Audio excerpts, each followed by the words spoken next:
I had to go live like this. I don't know what just happened, dog. My whole stuff just crashed. We back going. We got to go live like this. So, yo, my fault, y'all. I don't know what just happened, gang. I don't know what just happened. The devil is a lie. Hold on, but I gotta charge my phone for a little bit, so I'm gonna have to hold this motherfucker up like this for a little bit till I start playing these videos. So get the likes up. Let everybody know we back, y'all. Hold on. I had to come live like this. Give me a second, y'all, while I gotta get my whole live back situated. I don't know what just happened, fam. I don't know what that was. Dang, man. I don't know what just happened, gang. Alright, anyway. Let me delete that other live. I had to delete the other one. Alright.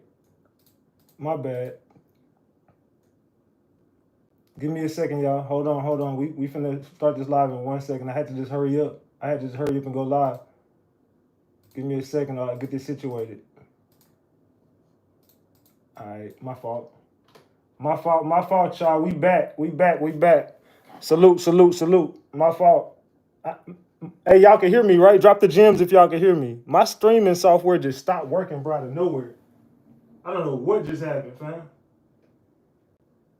I'm gonna have to fix that. That's something now. I gotta freaking fix that now. So I don't know what just happened with my streaming software.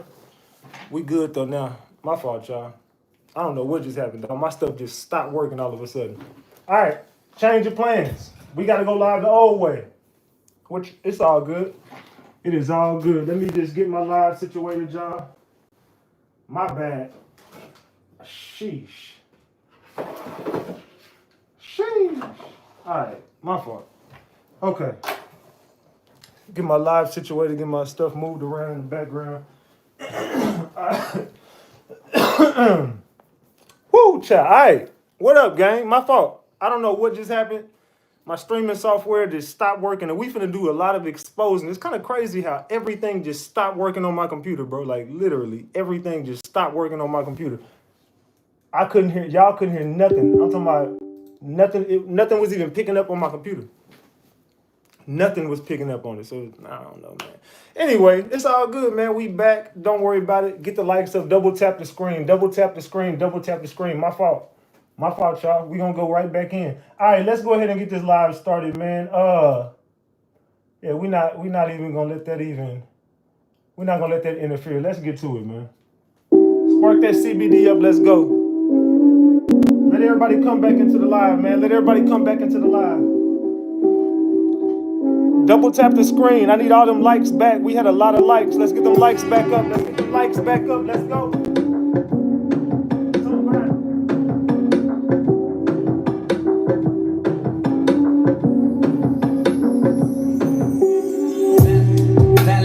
Summers and wave runners, chains on my niggas like slave runners, drug dealers anonymous. How many Madonnas can that monster fit? My break talk is more than obvious, it's ominous. Garage is the phantom, ghouls, ghosts and goblins. Blonde mohawk the collection, I'm Dennis Rodman. The money count is the only moment of silence, cause hush money balances always drugs and violence. Hat trick under my mattress, date I stop steal has an asterisk after 8. After all, I can make a call, I can baptize a brick as I wash away my sins like a Catholic. Who the fucking master this? America's nightmares and Flint. Children of a lesser God when your melanin's got a tint. And I can't even mention what I sent or what I spent, cause my name and 18 wheelers is evidence. I put my fools in the cruise collections, like some bitch A to Z on her shoe collection. Take your pick, paid in full like 86 G's on my body. The new Gucci has less monogram. God's got it. And he without sin cast the first stone. So I built that all glass level first home. Shatter all of your misconceptions, hold all of the missing weapons. You thought I would miss my blessing, the ultimate misdirection. Yeah. Let's go, gang. We back. No, I always got a plan B. Drug dealer. For 14 years, he sold crack cocaine. Double tap that screen. Federico Fellini in the flesh, Sergio Tacchini inside his mesh. Bitch, I've been bracking since the 80s. Google me, baby, you crazy. 89 in London, pulling bins up. Type it in, Google is your friend, bruh? 14-year drug dealer and still counting. Who deserves the medal of freedom is my accountant.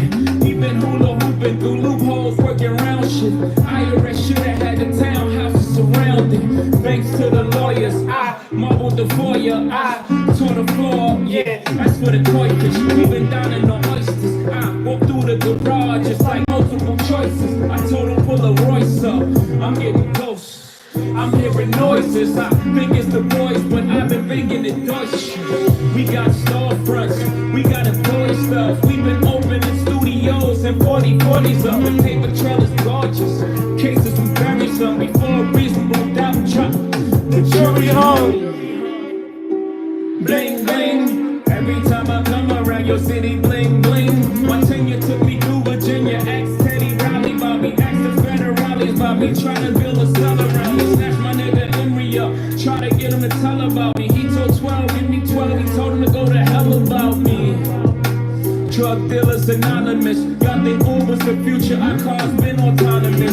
Mules move the drums, take them to different spots. We just call the shots by simply moving our thumbs. I'm a course of miracles with this shit. Nothing real can be threatened, nothing unreal exists. Therein lies the peace of God. I always knew I was a prophet, but I couldn't find a decent job. Life made me ambidextrous, counting with my right, whipping white with my left wrist. Damn, Daniel, FBI keep bringing them all white vans through. Somebody, get the likes up, double tap that screen, let's go.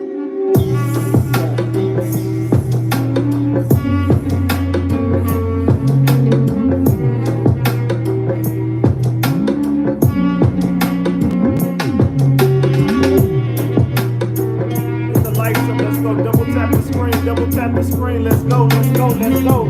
We back, y'all, we back, let's go. Man, y'all ready to start this show? I don't think they ready, man. I don't think they ready, man. I don't think they ready. Let's go, let's go.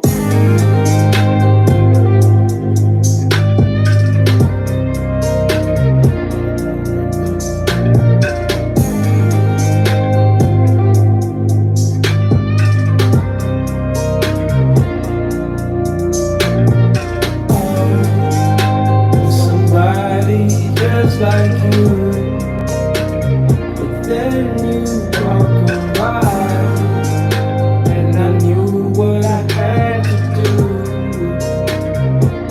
The way you're moving. You probably won't find her, got her, rocking my chain like I signed her. You gotta remember the nights where you lied. She cried, if the shores didn't hide, get behind her. Trust me, I got her, it'll be alright. You had her in the dark, I'ma bring her to the light. Plus she was stressing about paying off the lights. And if you get the tripping, then I'ma pipe. I know that's what you like, cause you my little freak. And when you get to going, you be fucking up my sheets. And if you find out what we did last week, when you were supposed to be going out with your niece. But I'ma be quiet, cause I gotta keep it beat. And now you in the days, cause I got you getting weak. But don't fall in love, cause you know I'm for the streets. And he better not find out about me. And now she like, Mess with my mind. Turn down the lights, you know. I'm saying to you, man, this girl been blowing on my phone. But I don't hit back, cause I be up in my zone. Hit D&D when I wanna be alone. She OD wanna be up in my home. Fuck that, I can't get attached. I've been cracked that, you can have it back. These hoes I don't trust on top of that. I'm just getting facts cause that won't last. These hoes love going back to the past. Back to the stress and back to the laugh. Meanwhile, you be sitting having flashbacks. Sitting back just trying to make the math mad. Not me, I'ma chill and get the last laugh. Kick rocks, I'ma leave the past in the past. Lock the number, now she crying, yeah, now she mad. Now she pill popping, taking half of a half. So sad, she just worried about the next play. Play victim, do the same thing the next day. Sit back, people wait on that day. Karma come, but it don't got a set date. But I'ma be quiet, cause I gotta keep the beat. And now you in the days, cause I got you getting weak. But don't fall in love, cause you know I'm for the streets. And he better not find out about me. Hey, no I'm tone bite, no I'm tone bite, no I'm tone bite. We back, Ratchet Gang. Hey, we back with another one. Hold on, give me, go over there and lay down. Go. Go, Vasilis, go. Go over there, lay down. Go. Come on, man. My dogs is in heat, bro. They have been tripping. I'm talking about they been tripping all day. Anyway, let me try this again. Hey, Norm Tone Bite, Norm Tone Bite, Norm Tone Bite. We back, Ratchet Gang. We back with another one. We back with another banger. Let's get the likes up. Look, you might have forgot. Hell, they might have forgot. But you already know it's the king. Too loyal, Norm Tone Bite, Ratchet TV. Hey, y'all already know, man. Y'all already know. Get the likes up if you in the building. And if you're new to the channel, hit that subscribe button. Tap that notification bell so you can get the drop whenever I drop. All right, so go lay down. Go lay down. Go lay down. Now, please, Vasilis, lay down. This dog been up for like 8 hours, but he just will not sleep. He's in heat bad, bro. They tripping. Anyway, I'm losing my train of thought, man. My dogs, man. Everything just, it's been a crazy day, bro. We've been going viral all day. So boom. Man. We got to talk Ratchet Gang. We got to chop it up. Look, tonight we got to talk about this TD Jakes / Diddy case. We got to get right into this, man. Sin, thank you for the 5-piece. Salute. I appreciate you. Salute. Now, this live is unexpected, not because I wasn't supposed to go live, but my last live just literally just went to shit. I don't know what happened to that live, dog. All of a sudden, my whole computer my software just stopped working. I'm like, what? I ain't got time for this. We're just going to go live on the phone. I don't even care. We getting this live off tonight. There wasn't no way I wasn't doing this live. So, you know the devil working, but you know all plays will be exposed. All plays will be exposed. Now, either TD Jakes is going through a real medical situation. Let me go get my other phone. Hold on. Give me 1 second. I'll be right back, y'all. Hold on. Give me 1 second.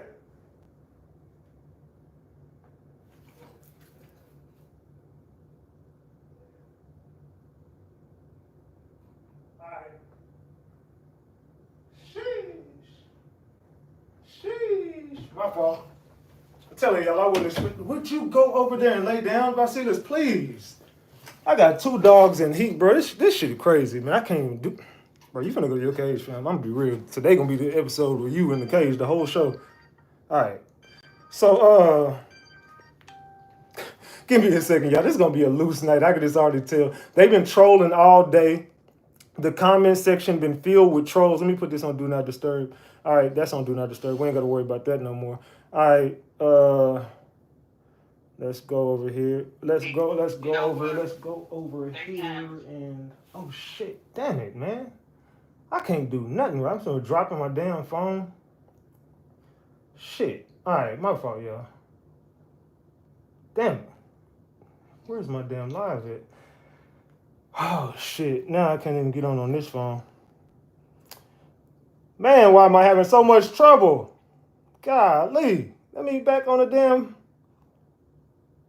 Where's my live at? There you go. Boom. Okay, here we go. Let me back on the damn...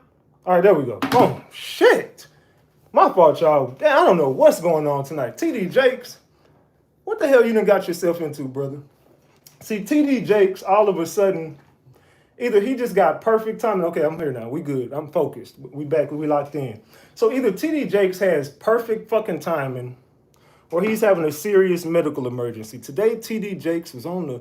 I thought we retired TD Jakes. I thought last time we checked over here, TD Jakes stepped off the pulpit. We going to uncover it all tonight, though. We going to be here for about 3.5 hours tonight, y'all.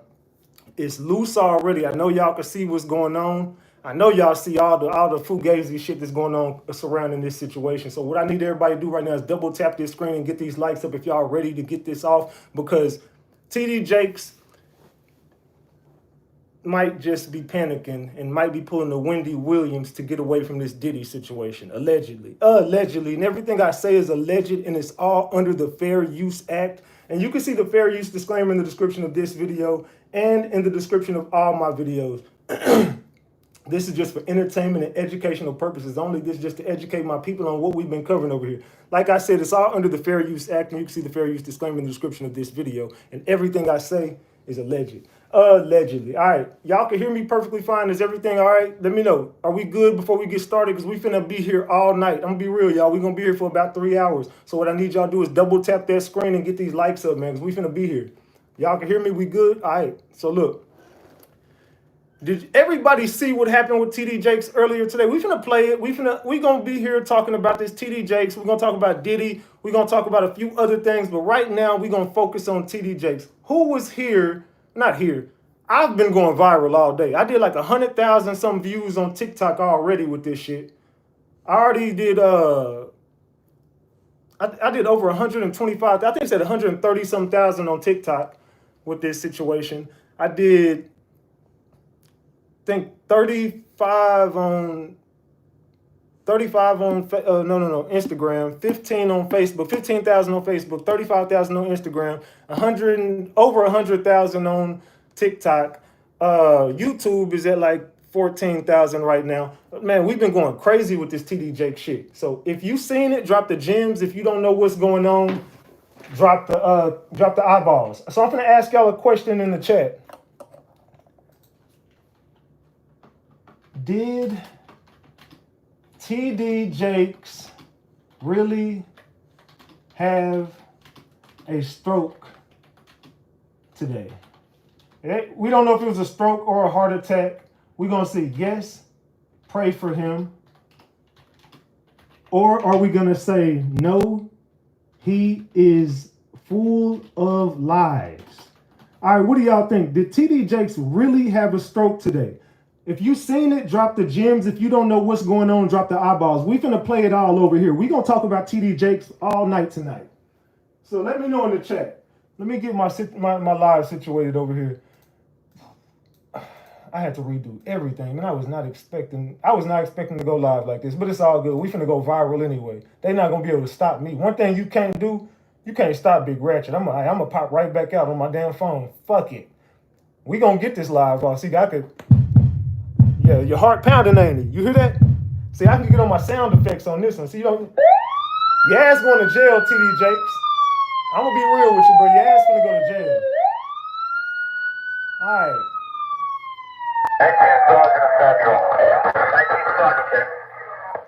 Don't get me started tonight. You know I got my soundboard when I get on my phone. You know I can work right with that soundboard now. All right, so TD Jakes, your ass finna go to jail. So look, let me do this. I'm gonna have to charge my phone. How much I got? I'm at 50%. I should be straight. I'll be straight for now. For now, I'll be straight. But we gonna let's talk about this. Salute to Leash for that 10-piece. Leash, you've been showing out today, Leash. You dropped a 200 piece on my damn Cash App earlier. She dropped me 2 honey buns on my Cash App earlier. I appreciate that, Leash. Salute to you. Salute. TD Jakes reportedly had a stroke while preaching to his congregation today. His current status is unknown at the moment. So TD Jakes, they saying he's stable now, allegedly. Did I say my disclaimer? And everything I say is alleged and it's all under the Fair Use Act. And you can see the Fair Use disclaimer in the description of this video and the description of all my videos. This is just for entertainment and educational purposes only. This is just to educate my people on what we've been covering over here. Like I said, it's all under the Fair Use Act. And you can see the Fair Use disclaimer in the description of this video. And everything I say is alleged. Allegedly. All right.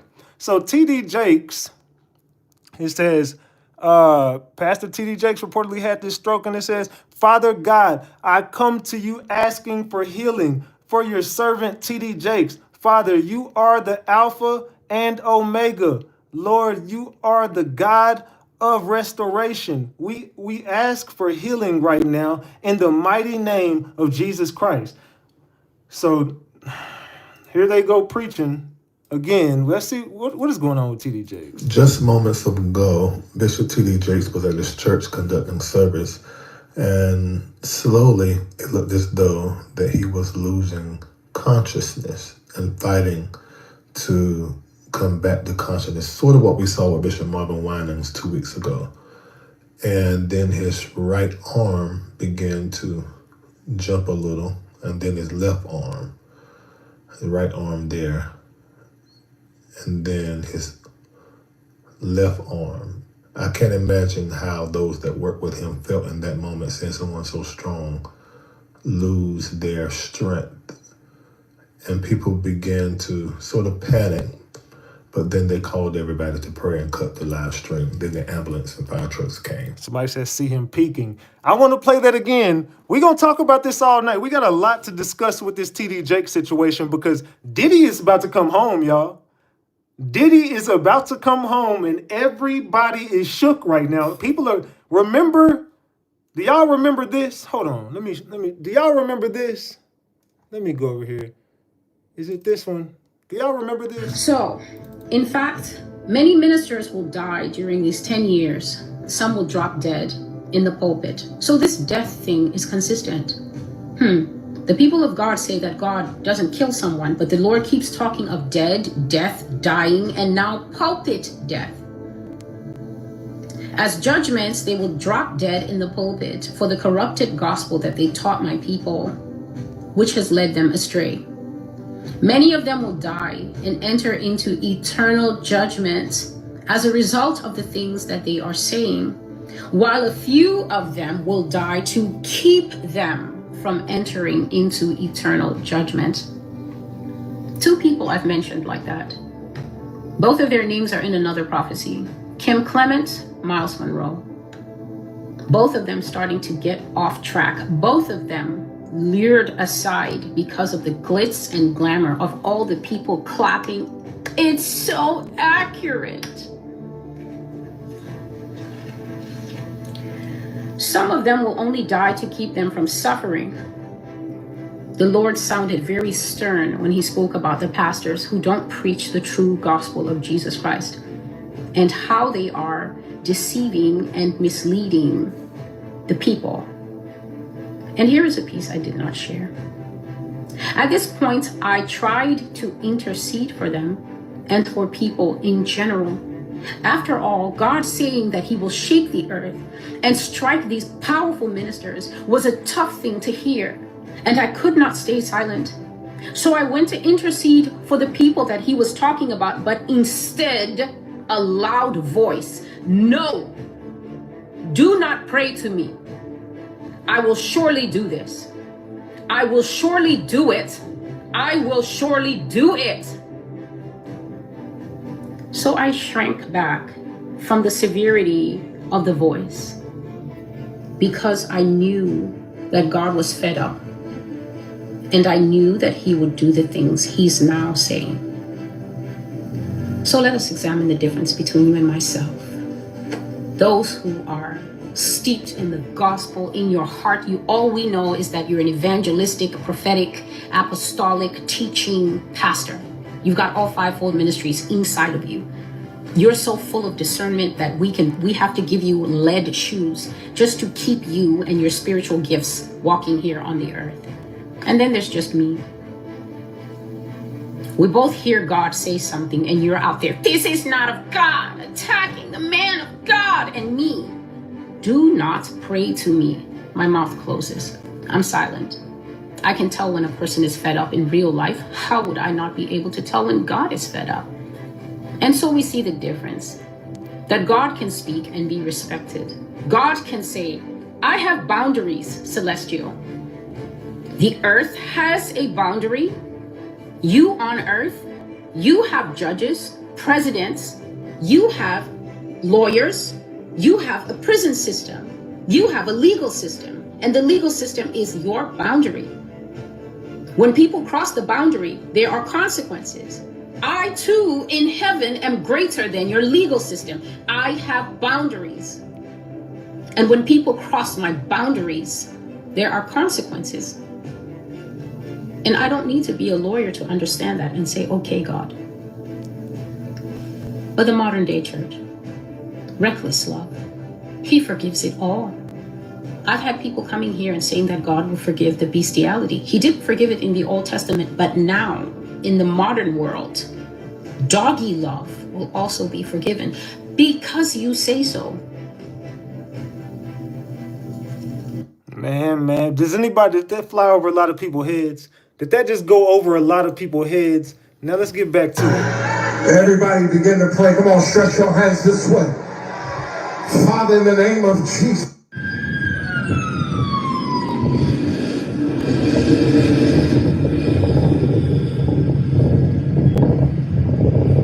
what went on today with Mr. Pastor Bishop T.D. Jakes. This was the scene up there.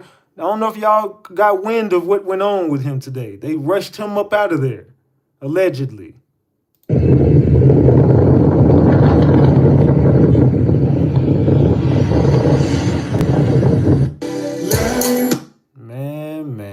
Man. Let's get... Just moments ago, Bishop T.D. Jakes was at his church conducting service, and slowly it looked as though that he was losing consciousness and fighting to come back to consciousness, sort of what we saw with Bishop Marvin Winans 2 weeks ago. And I don't know if y'all seen this show on Netflix called Greenleaf. Has anybody in here seen a show called Greenleaf? You know who's connected to that show, Greenleaf? Let's do some history real quick. Has anybody watched Greenleaf? Anybody? If you've watched it, drop the gems. If you have not seen it, drop the eyeballs. If you have seen Greenleaf, drop the gems right now. Flood the chat with gems if you've seen Greenleaf. If you have not seen it, drop the eyeballs, please. I want to see who's seen it. Drop the gems or eyeballs. I want to know who has seen Greenleaf in here. If you have not seen Greenleaf, I recommend you watch it. Okay. Now, yeah, I seen somebody say it already. Who is connected to Greenleaf? What name is connected to Greenleaf that we know is connected to Diddy? They saying Tyler Perry. They say Oprah. I see T.D. Jakes. I see whose name is behind that show? Oprah. Whose name is behind that show? Oprah, Tyler Perry, Oprah, Tyler Perry, Oprah, Tyler Perry, Clive Davis, Tyler Perry, Oprah, Tyler Perry, Oprah. It's a lot of people. It's a lot of people saying a lot of different shit. All right, so okay, for the people that let's just play eliminate. Let's play eliminate right now. So if we're eliminating, we already know that Tyler Perry is connected to who? Who is Tyler Perry underneath? Who is above Tyler Perry? T.D. Jakes is a crook. Who is above Tyler Perry? Oprah. Okay, so we know Oprah's behind that show. Okay, we know that's Oprah's work. Everybody in this room should know that show is Oprah's work. I know y'all like Ratchet. We talking about T.D. Jakes right now. What are you talking about Greenleaf for? Why would you be talking about a Netflix show whenever we sitting up here talking about T.D. Jakes? Well, if y'all want me to expose it, double tap that like button right now. Double tap the screen so I can get these likes past 400 because y'all been tripping on my likes. We only got $15 on this stream, by the way. We only got $15 on this stream, by the way, and I'm finna expose a lot of shit. You see, they already fucking with my shit. They done messed up my sound and all type of shit tonight, man. I gotta go fix all my stuff. I don't even know what just happened tonight, but we gonna figure it out. But my mic is working, as you can see. It just ain't working on my damn software. It's all good, though. We gonna figure it out. But anyway, double tap that screen if anything, man. Y'all tripping on my likes. So Oprah's behind that show, but who was that show about? What family was that show about? Can anybody here tell me what family that show was about? Please. Greenleaf was about T.D. Jakes. They said I tapped the light. I don't know why Tay is over here. Don't even play with me, mods. Don't nobody play with. I told y'all, man. Come on, y'all. I don't know why y'all playing with me, mods. I don't know why y'all playing with me tonight. I don't know why that dude over here. Come on, man. Let's tighten the fuck up. Let's tighten the fuck up. Anyway, it's about T.D. Jakes. That show is about T.D. Jakes. Okay? So if that show is about T.D. Jakes, what happened to the pastor on that show? Can anybody tell me what happened to the pastor on that show? I'm finna connect some dots for y'all. What happened to the pastor on Greenleaf? Bishop, whatever. What happened to the dude who's supposed to be T.D. Jakes allegedly? No. What happened though? What happened? Heart attack. While he was doing what? He had a heart attack when he was doing what? It said a stroke. Okay, well, he had a stroke when he was doing what? Heart attack, stroke. What happened when he was preaching? And then I his rest my right case. arm began to jump a little, and then his left arm, his right arm there, and then his left arm. I can't imagine how those that worked with him felt in that moment, seeing someone so strong Salute Real Land for that Tiny Thug membership. Salute. lose their strength. And people began to sort of panic, but then they called everybody to pray and cut the live stream. Then the ambulance and fire trucks came. Everybody begin to pray. Come on, stretch your hands this way. Father, in the name of Jesus.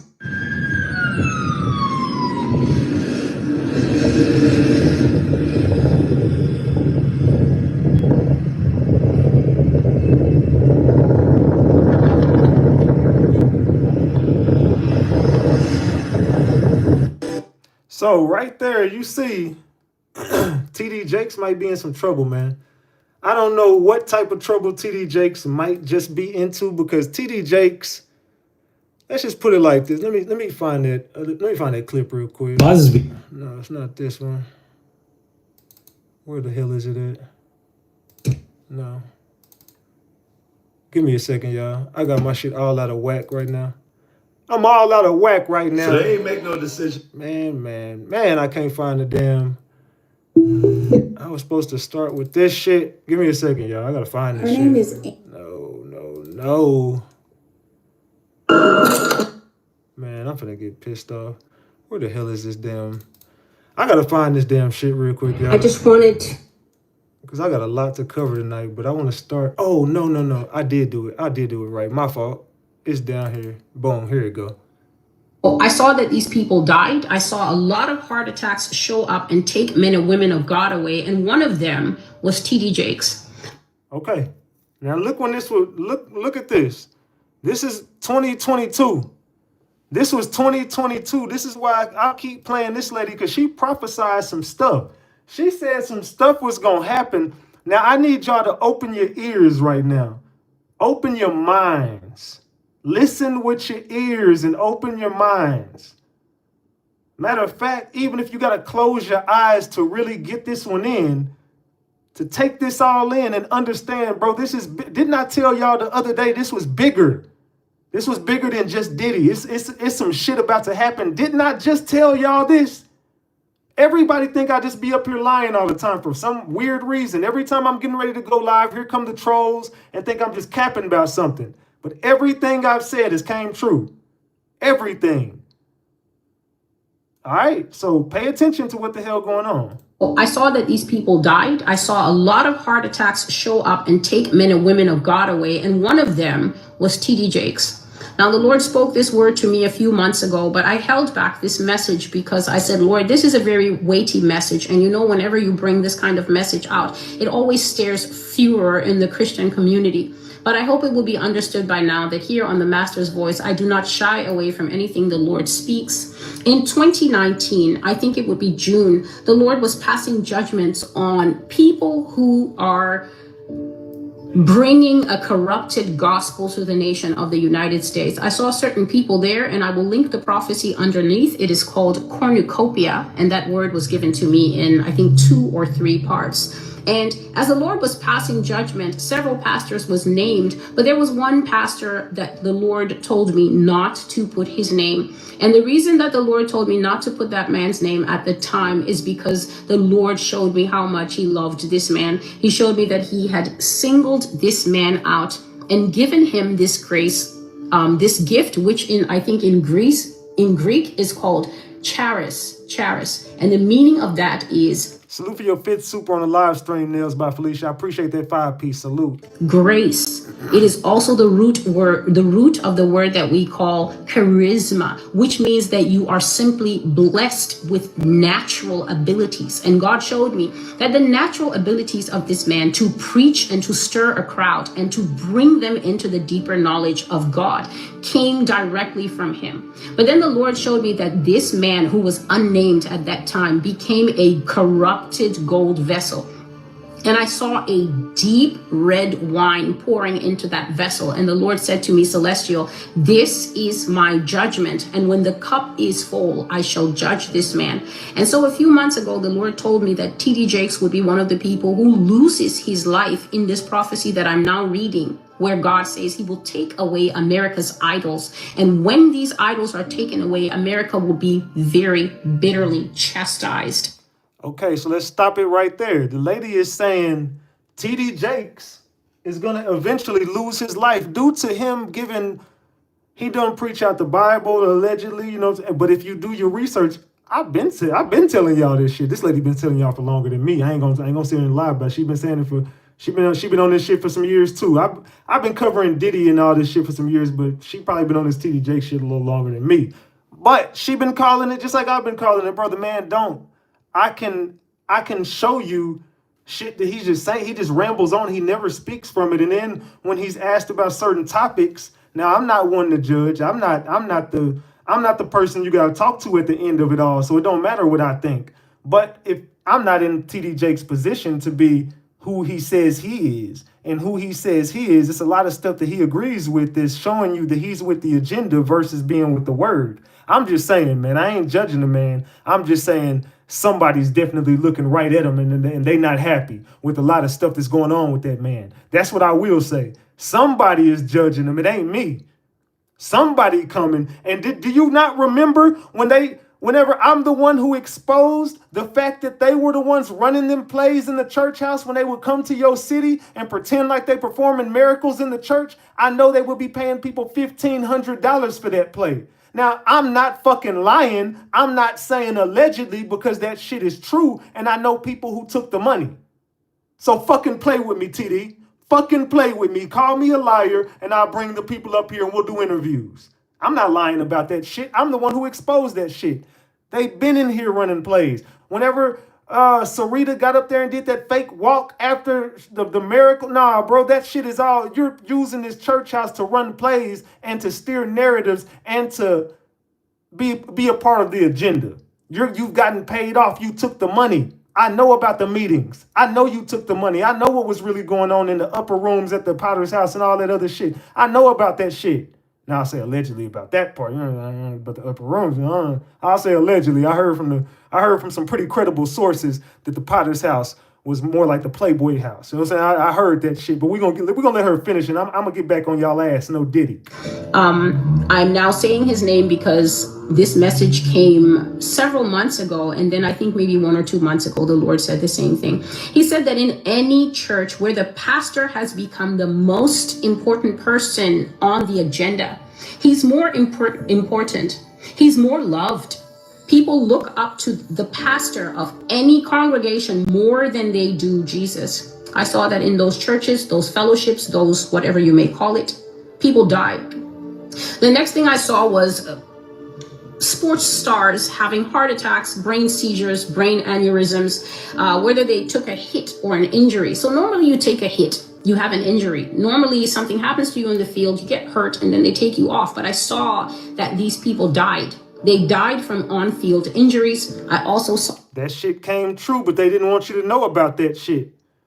Now, I ain't gonna even get into that. That ain't even about this, but we all know, you can name the name. That motherfucker, he definitely passed away, and I don't know who that is in front of us no more, but we'll get to that on another day. You can say the name in the chat. A lot of them having heart attacks. I saw them having brain aneurysms. I saw them having seizures, and they died. America's sports stars and idols were taken away. Some of them didn't die, but their careers were destroyed. It was judgment of the Lord upon them for their lifestyles, for the fact that they lived as gods among men, and they believed it in their heart, but also as judgment upon the people who treated them like gods. God took the sports gods away. Some of them didn't die, but they had accidents that broke this or that on them, and their careers were destroyed in an instant. So we did see that happen. We did see that happen. So I did want to start it off with her because I thought she has a deep message, and it had everything to do with what we got going on right here tonight. Let's chop it up about T.D. Jakes. Hey, everybody that's concerned about Bishop T.D. Jakes. They just put a notice on his Instagram from the Potter's house saying that he had a medical emergency this morning And he's in stable condition. And I'll post what they said on their Instagram. They said he was being seen by professionals, but they didn't give any real details. So keep praying. It was pretty awesome watching how the saints in the church got up and started praying at the minute they saw that something was not quite right. And I was kind of freaked out because I saw his eyes were open while he was having his episode. But all praise to God, he's in stable condition. Just keep him lifted in prayer. I know that a person that if it was a stroke, that a stroke can have long-lasting effects, and a heart attack is a little easier to come back from. That's what they say. So let's just keep him in prayer, you guys. Thank you. All right, so what do y'all think? Did TD Jakes fake that, or was he for real? I asked y'all to do a poll. Let's see what y'all think. It's 53 to 47 right now. Let's watch this. Jakes was saying goodbye. He said, "I love you," and prayed the exception in that sight prayer, then lower the mic. So what was he talking about up here? Someone also said he was praying for somebody else, but let's get into what TD Jakes really had going on right here. Let's get back into this and let's see what was going on when TD Jakes allegedly had this stroke/heart attack. Found the hospital to visit somebody and you thought you was going to encourage them and they encourage you. That's what preaching is like. You think you're giving out something, but you're getting back more than you gave. Why is he talking like that, though? If you listen to him, it's like anticipation of something. First of all, he's sitting down. Pastors ain't sitting down. You never see a pastor sitting down talking to you. They always standing up. They never sit down in a chair. Well, first of all, why are you sitting down? This is like you were leading us up to something. I'm not really sure what TD Jakes has up his sleeve right now, but it's given like you're trying to escape up out of something, brother. I don't know, man. Maybe you just did, and man, prayers up to you. I don't know what's going on with you, but it's just given perfect timing, my boy. You got perfect timing. Diddy is coming home, and all of a sudden you get sick. Weird, huh? You got a medical emergency. Hold on. Who else had a medical emergency that they didn't tell us what it was? Can anybody name it in the chat? Who else had a medical emergency around this Diddy situation? Come on, y'all. Y'all got to understand what the hell going on. Who else had a medical emergency? Jamie Foxx. Think about it. Everybody surrounded by Diddy, all of a sudden they just get sick. They pneumonia, heart attacks, strokes. They just mysterious illnesses, and I don't know, bro. Everything around Diddy is just weird, bro. Diddy is cleaning up. He's sending people to people's house. And even if he is sending people to content creators' houses, he letting you niggas know he got the drop on all y'all, and he coming home. The judge is with him. The prosecution is like, bro, the dude's stealing inmates' codes. The judge is like, this shit is normal. Everybody does it. Next. They're like, bro, he's contacting witnesses. Well, they said the conversations was cool, so next. I'm like, what the hell is going on? The judge is like, everything they saying, he just shooting it down anyway. So what we going to do is Monday at 12, I need to know who he can and can't talk to. So when I let his ass out, I don't want y'all coming to me crying about shit. Y'all don't see the play that's going on? Boy, this shit finna get spooky. Somebody finna die, allegedly. Let's go. On the hospital to visit somebody and you thought you was going to encourage them and they encourage you. That's what preaching is like. You think you're giving out something, but you're getting back more than you gave. I love you. He says, I love you. I don't know what the hell he got going on, fam. I love you.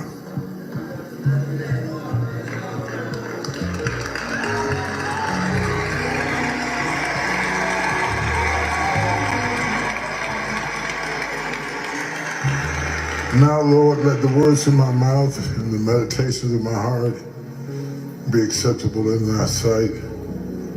O Lord, my strength, my redeemer.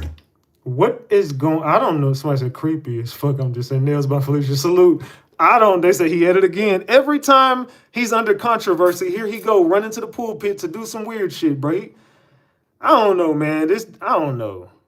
Let him go in peace. Let him go in peace, he says. And then this happens. But the tongue is a power. Look, let's just say, I don't know if it's true or not, y'all. I really don't know. I can only guess. But I can just say the tongue is a powerful tool. Oh, the tongue is a powerful tool. Because right when he says, let him go in peace, this happens. And the meditations of my heart be acceptable in thy sight. O Lord, my strength, my redeemer. Let him go in peace.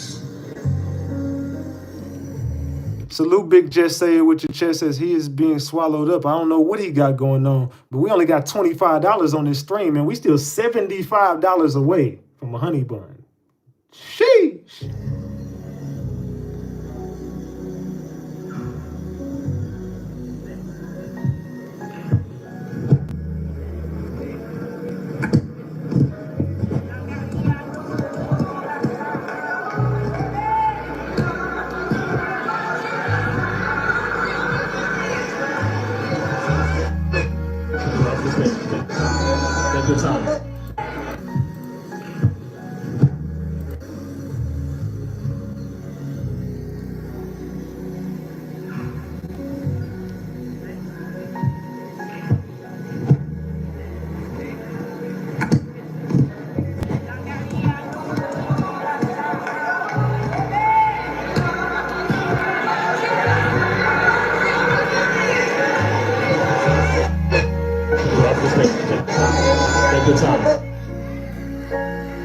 What do y'all think, man? Let's watch that one more time. Let's watch it one more time. My strength, my redeemer. Let him go in peace.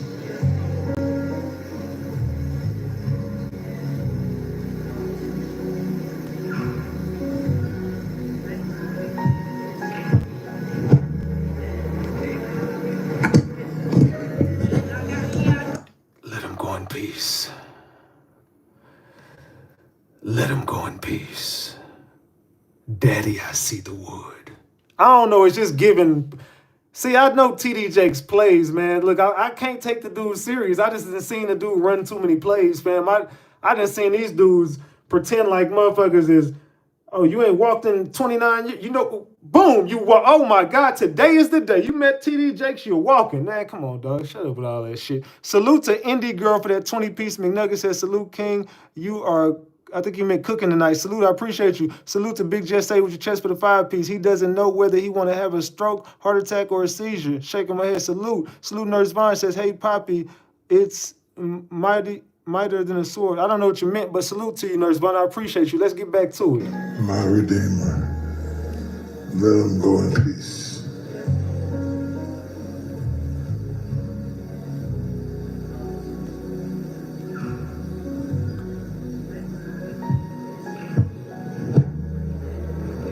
Salute Binky for that 5-piece. Thank you, Binky.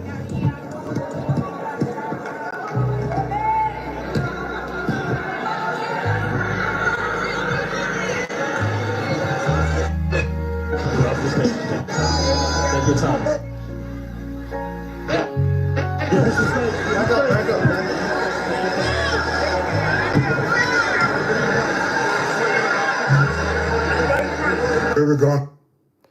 It says, he lifted his eyes and looked around at the audience, and not one person from the front or side rushed to him. The blind onlookers didn't catch on. Man. Thank you, Roxanne, for that 5-piece. Now pay attention, y'all. Pay attention. Pay attention. He lifted his eyes and looked around at the audience, and not one person from the front or side rushed to him. Watch. Right here. Look.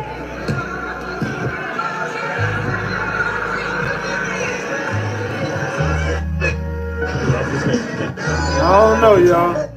I don't know. I don't know. I don't know. Here we go. I don't know, man. What do y'all think? Drop the gems if you think it's real. Drop the gems if you believe it's real. Salute to India Perkins for that 10-piece. We're gonna get you to a honey bun. Salute. We $10 away now. I appreciate you, boo. Know what I'm talking about? We $10 away now. We gonna get that honey bun tonight. Y'all got me fucked up. We getting that honey bun. All right, what y'all think? Was it real? Drop the gems if it was real. Drop the caps if he was lying. Gems if it was real. Caps if he was lying. Hey, and can we get 50 more people to double tap that screen to get these likes up? Can 50 more people double tap that screen to get these likes up? Thank you, Charger Girl. You can't play with God. When will these people learn? What a shame. Salute for the 20-piece. Thank you, Nurse Bond. Said that tongue is mightier than a sword. Salute to you for the 10-piece, Nurse Bond. Thank you. Yeah, the tongue is mighty. It's a mighty powerful tool. Hold on. Oh shit. What you got going on, Mr. Jakes? What you got going on, Mr. Jakes? Oh, man. It's all coming out. It's all starting to come to light. Everything is starting to come to light, man. Oh, man, Mr. Jakes, Mr. Jakes. Mr. Jakes, it's all starting to come to light now. You're not going to be able to finesse your way out of this one, man. We know what it is. I mean, we know what it is. That medical emergency, we know exactly what this has to do with. The tapes are out. The allegations are out. You can't run from this. You can't duck this. You can't duck this smoke. This is smoke you can't duck. We know where you stand. He was off there Tootsie. Man, look, I'm going to tell y'all straight up, man. This dude is a monster, allegedly. Allegedly, this dude is a monster. But he's highly connected with the diddler. Highly connected with the diddler. All right, let's continue. I'm just saying, man, the truth is about to come out. And the truth may set you free. Let him go in peace. The truth may set you free. Let him go in peace.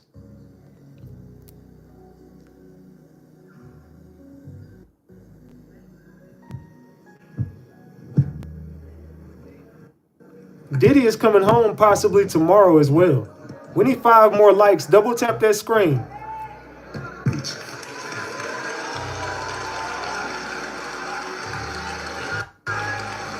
I miss you.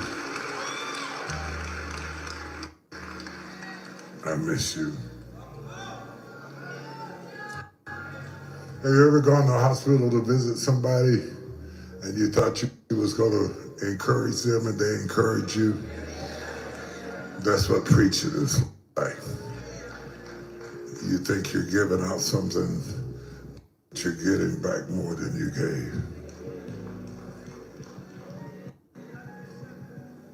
I love you.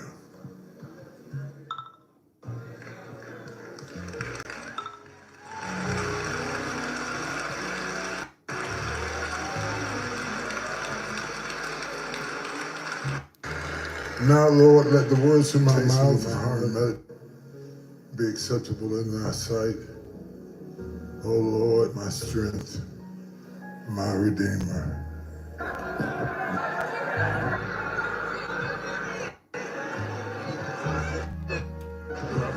I don't know, y'all. What y'all think? You gave. What y'all think? I love you. Is it real? Drop the gems if it's real. Drop the caps if it's fake. Drop the gems if it's real. Drop the caps if it's fake. Now, Lord, let the words of my mouth and heart let it be acceptable in thy sight. O Lord, my strength, my redeemer.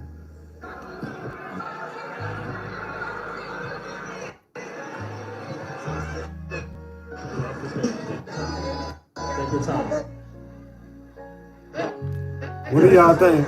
What do y'all think, man? What do y'all think? They said he told everybody he misses them, then passed out on stage.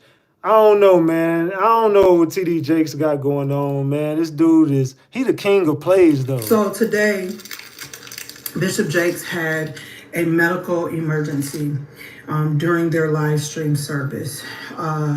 It looked as if he had he was kind of coming back, like he hadn't been there for a few weeks, by some of the reaction of the congregation, things that he was saying, like, I'm glad to be back, things of that nature.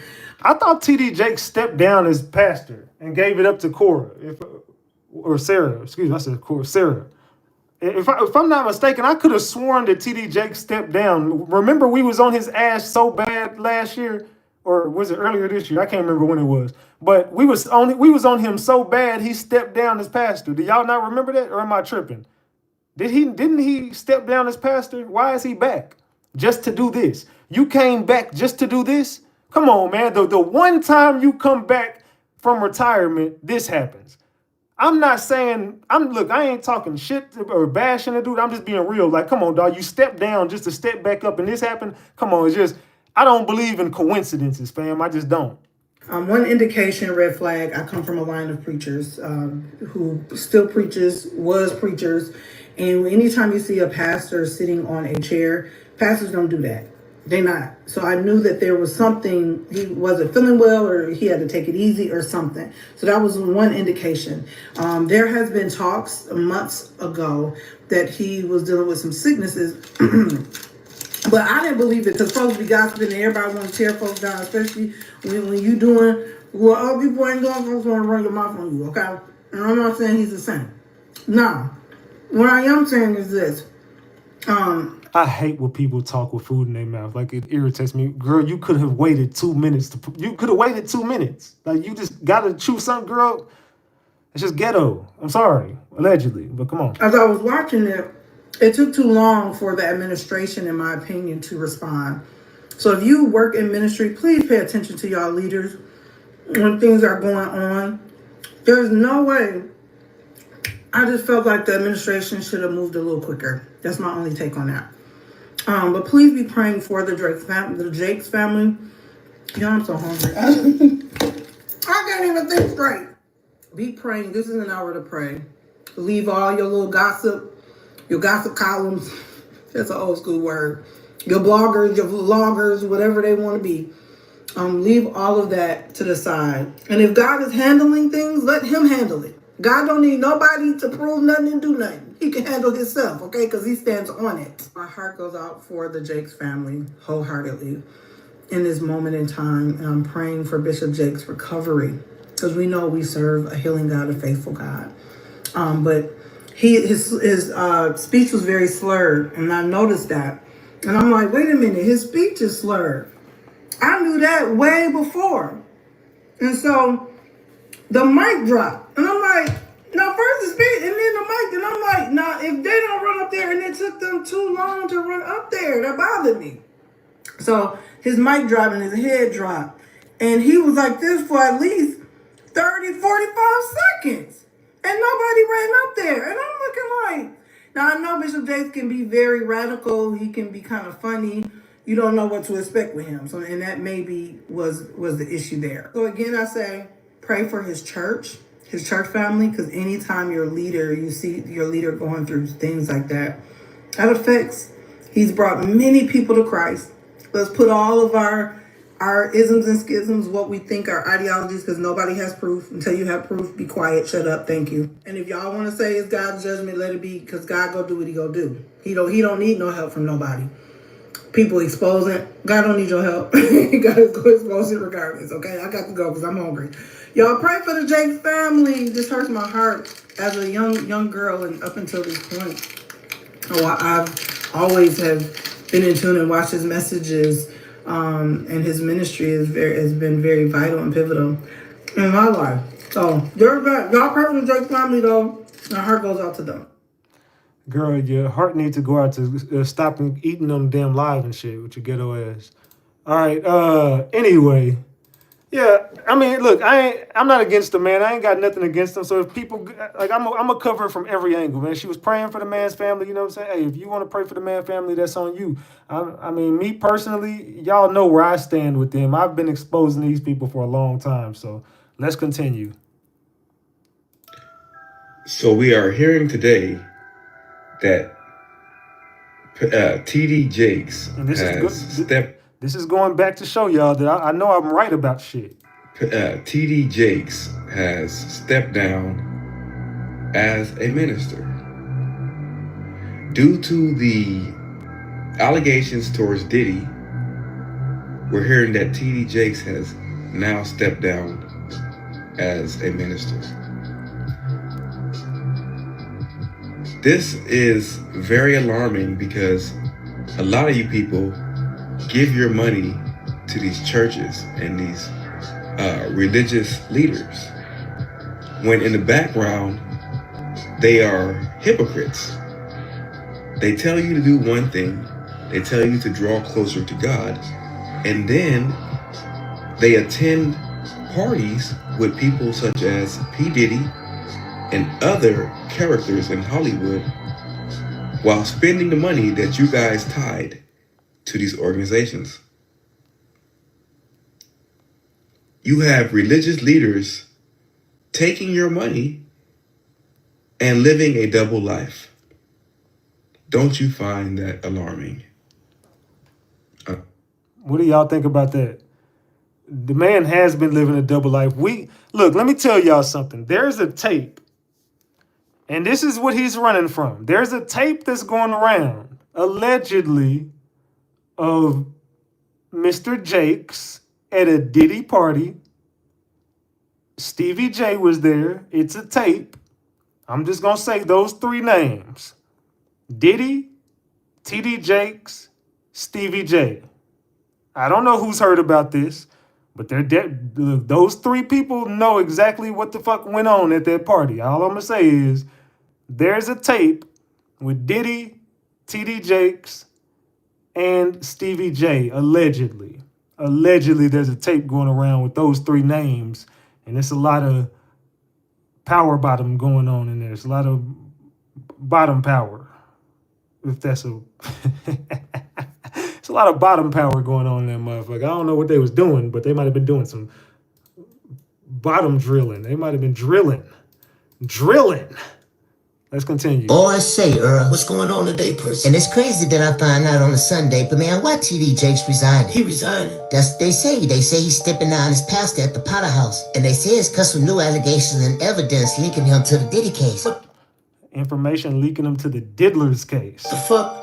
Man, that's crazy. I guess Cap Williams went lying when he said a lot of people's gonna be exposed in 2024. Yeah, man, but never in a million years that I think TD Jakes is gonna be on that list. Nah, me either, but I guess that's what one night at a Diddy party will get you. One night my ass, they say he was a regular attendee at the party. Well, I be down. Yeah, TD Jakes can't catch a break right now. Then it just came out that his son got apprehended by the police in Dallas. Down for what? Cause supposedly the Laws was doing a sting on gay activity at this park. Gay activity? Yep, and they said he was arrested by 2 undercovers after he exposed himself to him. Come on, man. Yeah, they say he walked up to the 2 undercovers with his pants unzipped. And I guess he had the head of his shit poking out like a turtle. Man, go the fuck on. And I know that raised a bunch of eyebrows because TD Jakes always preaching against homosexuality. Yeah, but you know, 2 people that came forward and accused him of inappropriate behavior when they was younger. God damn, he got all kind of shit going on. Yep, and just recently, an ex-member of his congregation, this dude named Vanessa Jordan, he just came out with claims that TD Jakes touched him inappropriately too, and that he sexually assaulted him. Damn, that's crazy. I know my grandma rolling over in her grave right now. She loved TD Jakes. Yeah? But right now, it's just a whole bunch of allegations. So hopefully he can weather through the storm. What y'all think? Can TD Jakes weather through this storm? Is TD Jakes going to be able to weather through this storm, or do y'all think TD Jakes is guilty? Do y'all think TD Jakes is guilty of being around, from being around Diddy and other parties? Do y'all think TD Jakes was living a double life? Do you think TD Jakes partook in some of these activities that Diddy had going on? I asked you a question in the chat. We got over 700 votes on it. It says, did TD Jakes really have a stroke today? Yes, pray for him is 46% of the room. No, he's full of lies is 54% of the room. So half of this room that has voted thinks TD Jakes is full of shit. Over half the room. They think TD Jakes is lying. Let's continue. I went there to Manasseh's place. I wanted to verify that there had been predatory grooming like he had told me a long time ago. So I went there and I snapped pictures that I was not supposed to snap. And I'm glad that I took shots of it. One of the pictures that I grabbed you actually can see the timestamp, and you can actually see where he says that I am thinking of you. Here we go. Man. This dude right here. Mr. Jakes. May the 26th, 2016 at 2:33 a.m. I looked at that picture. I said, this is like deja vu. Because that's the same thing Eddie did, flexing, and was in the exact same color shirt. I said, now wait. This cannot be a return piece. Let me look closer. And I saw where he was squeezing his fist flex, and you can see it even in his forearm, and trying to sit his chest up. And said, I'm thinking of you. I said, this is the exact same kind of going on, if you want to believe that that's what Eddie Long was doing. If you're going to believe that's what Eddie Long was doing, you can't help but believe that's what Bishop T.D. Jakes was doing. It's the exact same play. I'm thinking of you at 2:33. Am I saying that Bishop T.D. Jakes should be thrown away? Get the likes up, y'all. Double tap that screen. Let's get it to 600 likes. What y'all think, man? It's that same speech and all. Yeah, y'all know who y'all know who that is, right? Does anybody know who the other man is? Let me rewind it a little bit. Does anybody else know who that is? But I know we know T.D. Jakes. But can y'all tell me who that is and what he had going on? Because Eddie Long, there you go, Dion. I know Dion knew Dion. Eddie Long, Dion, that's my boy. Come on, Dion, let him know. Catch up. Do y'all know what he was accused of? Do y'all know what he had going on behind the scenes? Do y'all not know that he's been copying off the same playbook as him? And I could show you detailed facts, allegedly. But hey, facts, allegedly. Talking about, y'all do know they was running out the same playbook, right? Y'all do know they was running off the same playbook, right? I'm thinking of you at 2:33. Am I saying that Bishop T.D. Jakes should be thrown away? Hell no. The contributions that this man has made, you can't, come on. But what I am saying is that you and I can love Bishop T.D. Jakes and at the same time say what the hell we think or call out a wrong thing. And that's the reason why I have a question mark over the reason why Sarah Jakes snatched the parental rights from her ex as relates to the child. I have a question mark why Cora Jakes has snatched parental rights from other children's parents. Michelle Loud is one of them.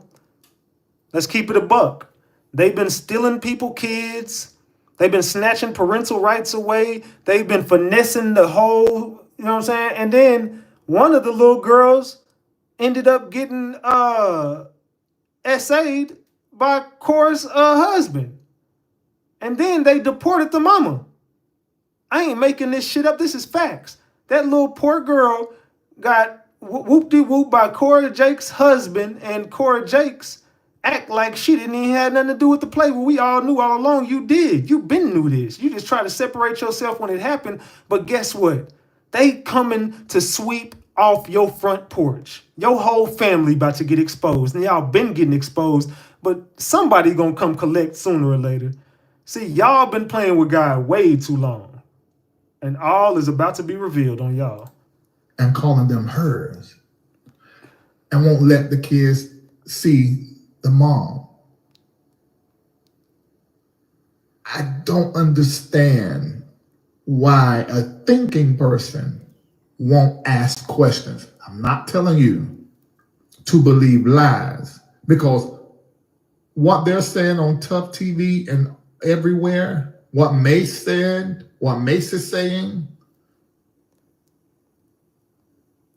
they don't have no proof. But we are very clear of the greed of the Jakes family. It should be the Takes family. Bishop T.D. Takes, Cora Takes. We're clear on these things. But these other matters that people are discussing on their YouTubes, don't y'all drink that stuff down. Do me a favor and don't even watch. If it's not supported, do not mess in my mind dropping seeds about people. Because then when I see them, they're going to have to outlive, outtalk, outwork the lie that you planted in my head. And that's not fair. Man. What y'all think about that, man? What do y'all think about that? I ask the family of God to pray for Bishop T.D. Jakes. Wherever you are right now, send up a word of prayer for our brother. Our brother had a stroke today while ministering the word of God. Lift him up. This man has been a word bearer. This man has boldly proclaimed the name of Jesus. I don't care what the self-righteous, fault-finding, lost world got to say. May God have mercy on them too. God wants us to be merciful, especially to those who proclaim the name of Jesus Christ. Be in prayer for Bishop T.D. Jakes. Lift him up, lift his family up. Use your heart and imagine what his wife feels. Salute to Cocoa Butter for that 10-piece McNugget. She said, let's get the likes up. Salute, Cocoa Butter. Thank you. Imagine what his children feel, what his grandbabies feel. If you love God, be in prayer for our brother. Love our brother in the name of Jesus Christ. Hallelujah. The Bible said that prayer should be made for all men, especially for those who are in authority. Be lifting them up, church. Make intercession for our brother. Bishop Jakes, we pray right now for your restoration, for your health in the name of Jesus. We condemn every word that's spoken against you, every foul spirit of the earth that's been coming against this bishop in the name of Jesus. We break every attack of the enemy. We cancel every assignment of Satan in the mighty name of Jesus. We don't root. We don't rejoice for wickedness. The Bible said love does not rejoice in evil, but it rejoices when the truth prevails. God, you are God of love. You know this man by name. Father God, bless Bishop T.D. Jakes right now. I release healing in his body, his mind, comfort over his soul. God, I release peace by your Holy Ghost over his family, because the fruit of the Spirit is love, joy, patience, and peace. I thank you for Bishop Jakes. I thank you for all the word that I done got through him from you, God. Thank you for all the teachings. In Jesus' name, Father God, strengthen Bishop Jakes right now. Amen. Church, be praying for his recovery in every way. Be praying for this man of God. I pray. Amen.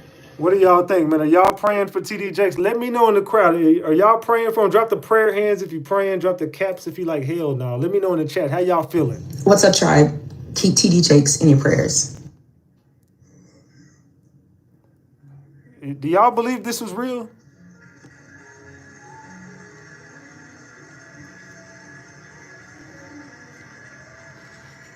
I'm just still trying to understand what the hell was going on. Lord, let the words of my mouth, the meditations of my heart be acceptable in thy sight. Oh Lord. What do y'all think, man? My strength, my redeemer. Let him go in peace. Is this real? Let me know if this was real, y'all. What do y'all think? I didn't never know he didn't have eyebrows.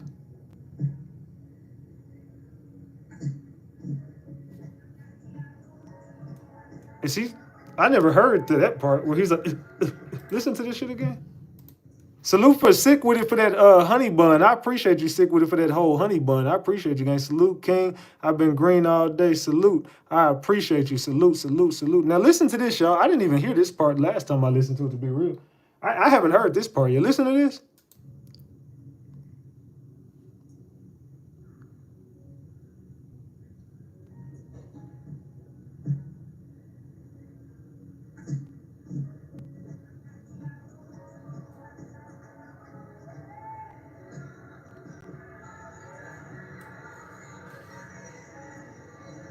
Now listen to that again.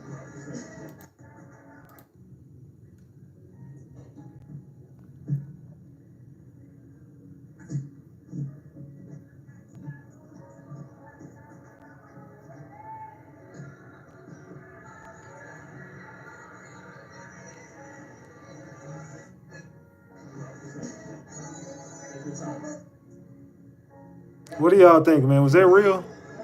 What do y'all think, man? We got 1,700 people in here, man. Said my bro make this sound. Thank you guys so much for tuning into Tam Talks. If you are watching this for a perspective of gossip, this is not going to be that. If you are a believer, you know that you should not be wishing hurt, harm, or any downfall on anyone else. Because as a believer, we all require prayer and we all require grace. So it is my hope that in this time that you are praying for TD Jakes and his family. Not only that, that you are also praying for people that have been hurt, that have been broken, people that need God, that need help. This is a season of the holidays, and in this season, people are a lot more depressed. They're dealing with a lot more things than normal. So we want to lift TD Jakes and his family up. We want to lift people that are hurting, that are desperate for help, desperate for God in this season up. So it is my hope and it is my prayer that if you are watching this, that you are mindful that we all are human, and this could very well not only be a— He did not drop that mic. The mic was still in his hand now that I look at it. He dropped, what did he drop? If you are watching this, that you are mindful that that was just something that fell off his hand. I mean, that was like the towel that he was wiping his head with. See, the mic is still in his hand. All are human, and this could very well not only be us, but this could be someone that we love and we care about. And we have to think in those moments, what is it that we require? What is it that we would need from others? And in this time, I couldn't think of anything better than God and prayer, touching and agreeing. Amen. You know, I'm gonna still cover the people who want to pray for him. You know what I'm saying? I'm not biased, dog. You know what I'm saying? I just know what I know. That's the only thing I can say. I just know what I know. I just know what I know. Pray the power of God all over you. I pray his favor. I pray the blood of Jesus will come upon you right now. Keep you in his hair. God, I thank you. I pray the power of God all over you. I pray his favor. I pray the blood of Jesus will come upon you right now. Keep you in his hair. God. Let's start that over. Now, this is your boy Tyler Perry and TD Jakes. Let's talk about these all men parties that they were attending with Diddy though. You thought I wasn't gonna cover my shit. I told y'all we gonna be here for a long time. We just getting started. Hey, y'all better go ahead and spark up y'all CBD and pour y'all up a drink or something, because we finna be here for a while. I pray the power of God all over you. I pray his favor. I pray the blood of Jesus will come upon you right now. Keep you in his hair. God, I thank you for your blessings. Look. That ain't nothing but that don't remind you of something? Look at this. Hold on, look right here. That don't remind you of something? I pray his favor. I pray the blood of Jesus will come upon you right now. Keep you in his hair.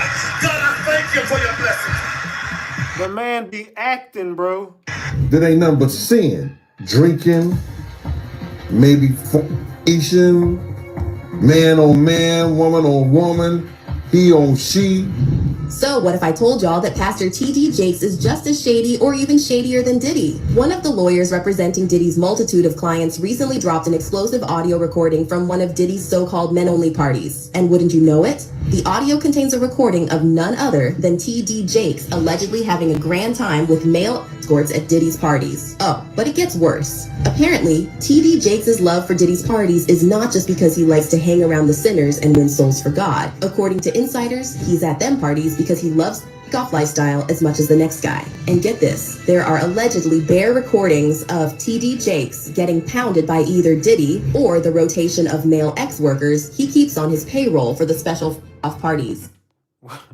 Y'all think that's true? Drop the gems if you believe it. Drop the caps if you think that's a lie. But what a lot of people don't understand is why has it taken so long for people to start talking about TD Jakes? Is it because Diddy has been protecting him from the media? Let's find out. Since all allegations concerning TD Jakes' relationship with P. Diddy surfaced online, Jakes has made it his mission to purposefully clear his record, addressing the issue on several televised platforms. So, TD Jakes has come under serious criticism in recent months because of his connection to Diddy. But it's not just his connection to Diddy. I mean, several high-profile celebrities are connected to Diddy, but they haven't been facing as much backlash. No, the reason why it seems like everyone is talking about TD Jakes and Diddy is that for a pastor, TD Jakes sure seems to have a weird attachment to Diddy's infamous parties. Like, it's one thing to go to one or two events hosted by Diddy just to run shoulders with other celebrities celebrities and talk about whatever rich and famous people talk about. But to attend every single bash Diddy hosts? Now that's suspicious. Diddy's former bodyguard, Gene Deal, once revealed that knowing what he knows about what goes down at Diddy's parties, TD Jakes shouldn't have any business there whatsoever. When I grew up in the church, the sinners was not supposed to have the same atmosphere with the saints. You have to be able to separate the two. So I'm looking at him as a saint going to a party that ain't nothing but sin, drinking, maybe fornication, man on man, woman on woman. And why would TD Jakes be over here kicking it with Diddy at these all-male parties? And why they got audio of you and video? And I'll tell you, Stevie J was there too, allegedly. He on she, but maybe he there to lay some hands on somebody. Maybe he there to save some souls. I know he got a contract with Revolt, so I'm just like, it's just real strange that he would be found at any... Y'all do know TD Jakes has a contract with Revolt, don't y'all? Did y'all know that? Did y'all know that TD Jakes had a contract with Revolt along with Diddy? Well, Diddy not no more. Diddy stepped down. Step down sounds real familiar, don't it? So anyway, y'all do know that TD Jakes has a contract with Revolt, and you do know who Revolt is connected with, right? You know who got him on at Revolt, right? Can y'all name the name that put him on at Revolt and got him a contract at Revolt? Can y'all tell me right now? Diddy, the diddler, the diddler. Revolt and Diddy put TD Jakes on. Any kind of Diddy party or any kind of place with Diddy unless it's in a business atmosphere. So now what he's doing is he's making, he's making the Christians look real bad right about now. But that's not all. In light of all the disturbing allegations now being made against Diddy, folks are now side-eyeing his Kingdom Culture collaboration with TD Jakes. In 2021, Bishop TD Jakes announced a new sermon series called Kingdom Culture to be aired exclusively on Revolt TV. In any other circumstance, it would be a great idea to merge faith, culture, and social issues like that. However, now that Diddy has had to step down from his position at Revolt, people are side-eyeing everything he brought to the table and wondering if there was an ulterior motive behind his collaboration with TD Jakes. A lot of people also think TD Jakes has made some very questionable collaborations with other famous shady celebrities. Take Tyler Perry, for example. I'm sure y'all remember when Tyler said he felt touched to donate $1 million to Tyler Perry's church and lay hands on him. Give me TD Jakes' church. He went to go lay hands on TD Jakes at his church and donate $1 million to him, but didn't do nothing for them people in Maui. Didn't do nothing for nobody that got no storms, no hurricane victims. Tyler Perry ain't did shit for nobody, but he want to give this man $1 million when he already rich off of his people. Oh God, all over you. I pray his favor. I pray the blood of Jesus will come upon you right now. Keep you in his hand. God, I thank you for your blessing. Look real familiar, don't it? Don't it like a stunt he pulled today? Look at this. Look at this. Watch this.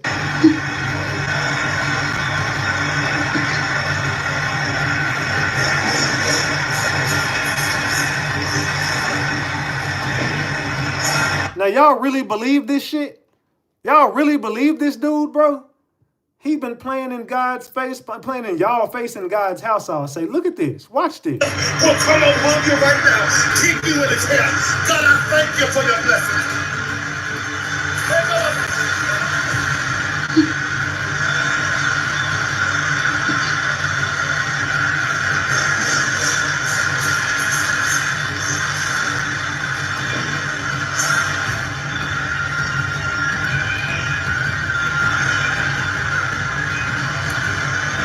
When the fuck did Tyler Perry get that powerful? Look at this. This is Tyler Perry we talking about. I pray his favor. I pray the blood of Jesus will come upon you right now. Keep you in his hand. God, I thank you for your blessing.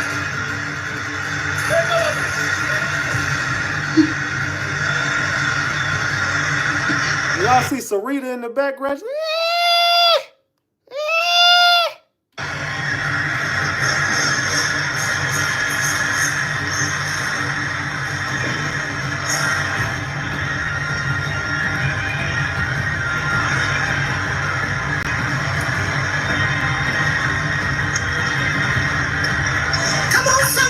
give God some praise? He's pushing that baby out. He's pushing the baby. Somebody give God some praise. He's pushing that baby out. He's pushing that baby out. Somebody is pushing that baby out. Why would he be pushing the baby out? Somebody holla push. Somebody holla push. Push. Push.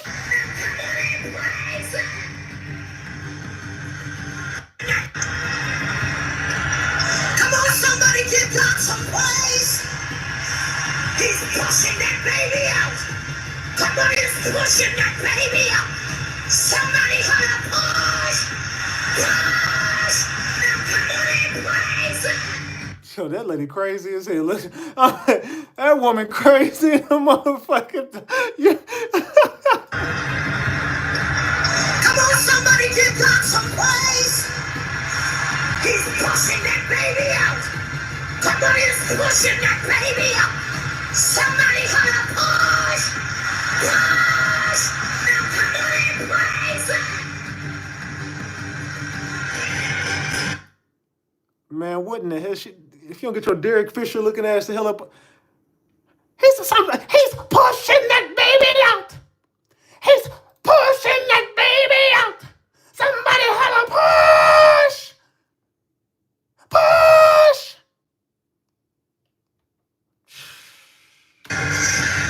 Now, I don't know about you guys, but the whole scene looked like something out of a badly written comedy sketch. Like, who gave Tyler the authority to lay hands on someone else? At the same time, rumors also started floating around that the donation Tyler made to TD Jakes' church was just a cover for something more sinister. According to some sources, Tyler's donation was actually meant to be used. What was it meant to be used as? Because Tyler got some shady shit going on. Hey, TP, what you got going on, TP and TD? To pay off their victims. And they were trying to pay off their freak-off victims. Use the cover of the church so the authorities don't sniff them out. Industry in... Push that like button. Somebody holla push that like button. Let's go. Push that baby out.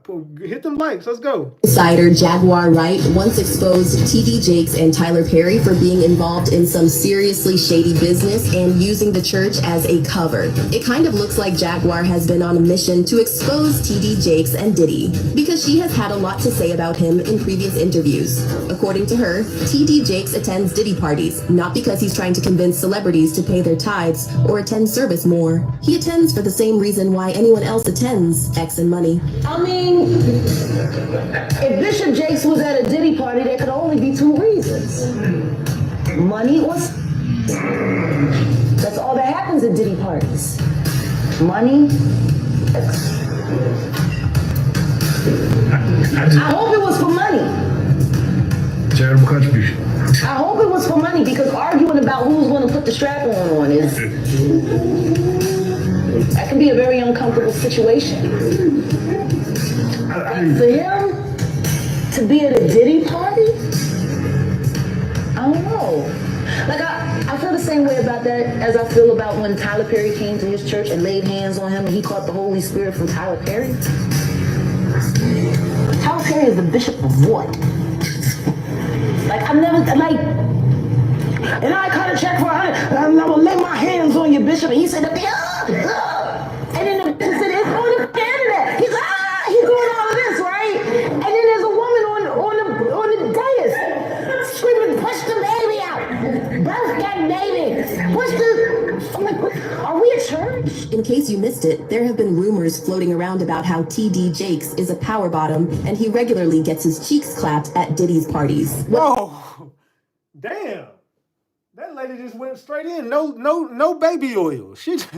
I heard that he was getting his cheeks clapped at Diddy's parties. Well, we all heard the same shit then. That he was definitely tooting his ass up at some point. Well, Jaguar confirmed this in another interview where she exposed him as an active user of gay dating apps like Grindr. Jaguar added that TD Jakes uses these apps to find young men to hook up with, and apparently he would sometimes lure these young, unsuspecting men into offs or other situations they did not sign up for. Now, we also know that TD Jakes is allegedly also a power bottom, and he's a much older man. And they say he's very enthusiastic in his endeavors. What happens when he pops something loose? You know what I'm saying? Hey, we got 1,900 people in here. Double tap that screen right now. Let's get it past 700 likes. Double tap that screen to get these likes up. It's funny because they're mentioning sex workers, but they're mentioning. Man. You power bottom Jakes. That dude right there pushing babies out and shit. Buckle up, everyone. I don't know what's going on. Today's courtroom drama is not just any ordinary case. It's a heart-wrenching spectacle that has left audiences everywhere gasping for breath. In an unprecedented twist, the charismatic T.D. Jakes, leader of the Potter's House megachurch, found himself in tears as his daughters, Sarah Jakes Roberts and Cora Jakes Coleman, stepped into the spotlight to testify against him. This emotional roller coaster is shaping up to be one of the most talked about legal battles of the year, and you won't want to miss the shocking details. As the gavel came down and the courtroom settled, a palpable tension hung in the air. The usually unflappable Jakes, known for his powerful sermons and commanding presence, was about to face the ultimate test of vulnerability. The stakes were astronomically high, not only for his legal future, but for the very foundation of his family and the reputation of the Potter's House itself. The moment the Jakes sisters took the stand, the atmosphere shifted dramatically. Sarah and Cora, both accomplished women in their own right, began recounting deeply personal experiences that illuminated the pain and turmoil within their family. With every word they spoke, the emotional weight of the situation became heavier, revealing a stark contrast to the public persona that T.D. Jakes had cultivated over the years. This was no longer just a legal matter. It was a shocking family saga unfolding in front of the world. Tears streamed down Jake's face as he listened to his daughters share their truth. The courtroom, once a place of legal proceedings, transformed into an arena of raw emotion. Sarah and Cora's voices trembled with anguish as they detailed their experiences and the impact of the allegations against their father. You could feel the heartache ripple through the crowd, a mixture of disbelief and sorrow echoing in the silence. As the sisters recounted their stories, it became painfully clear that this was a moment of reckoning. The weight of betrayal and hurt hung thick in the air, leaving everyone questioning the integrity of the Jakes family. The emotional intensity reached a boiling point when Cora spoke of a pivotal moment that shattered their family bond, a moment so poignant it left not a dry eye in the house.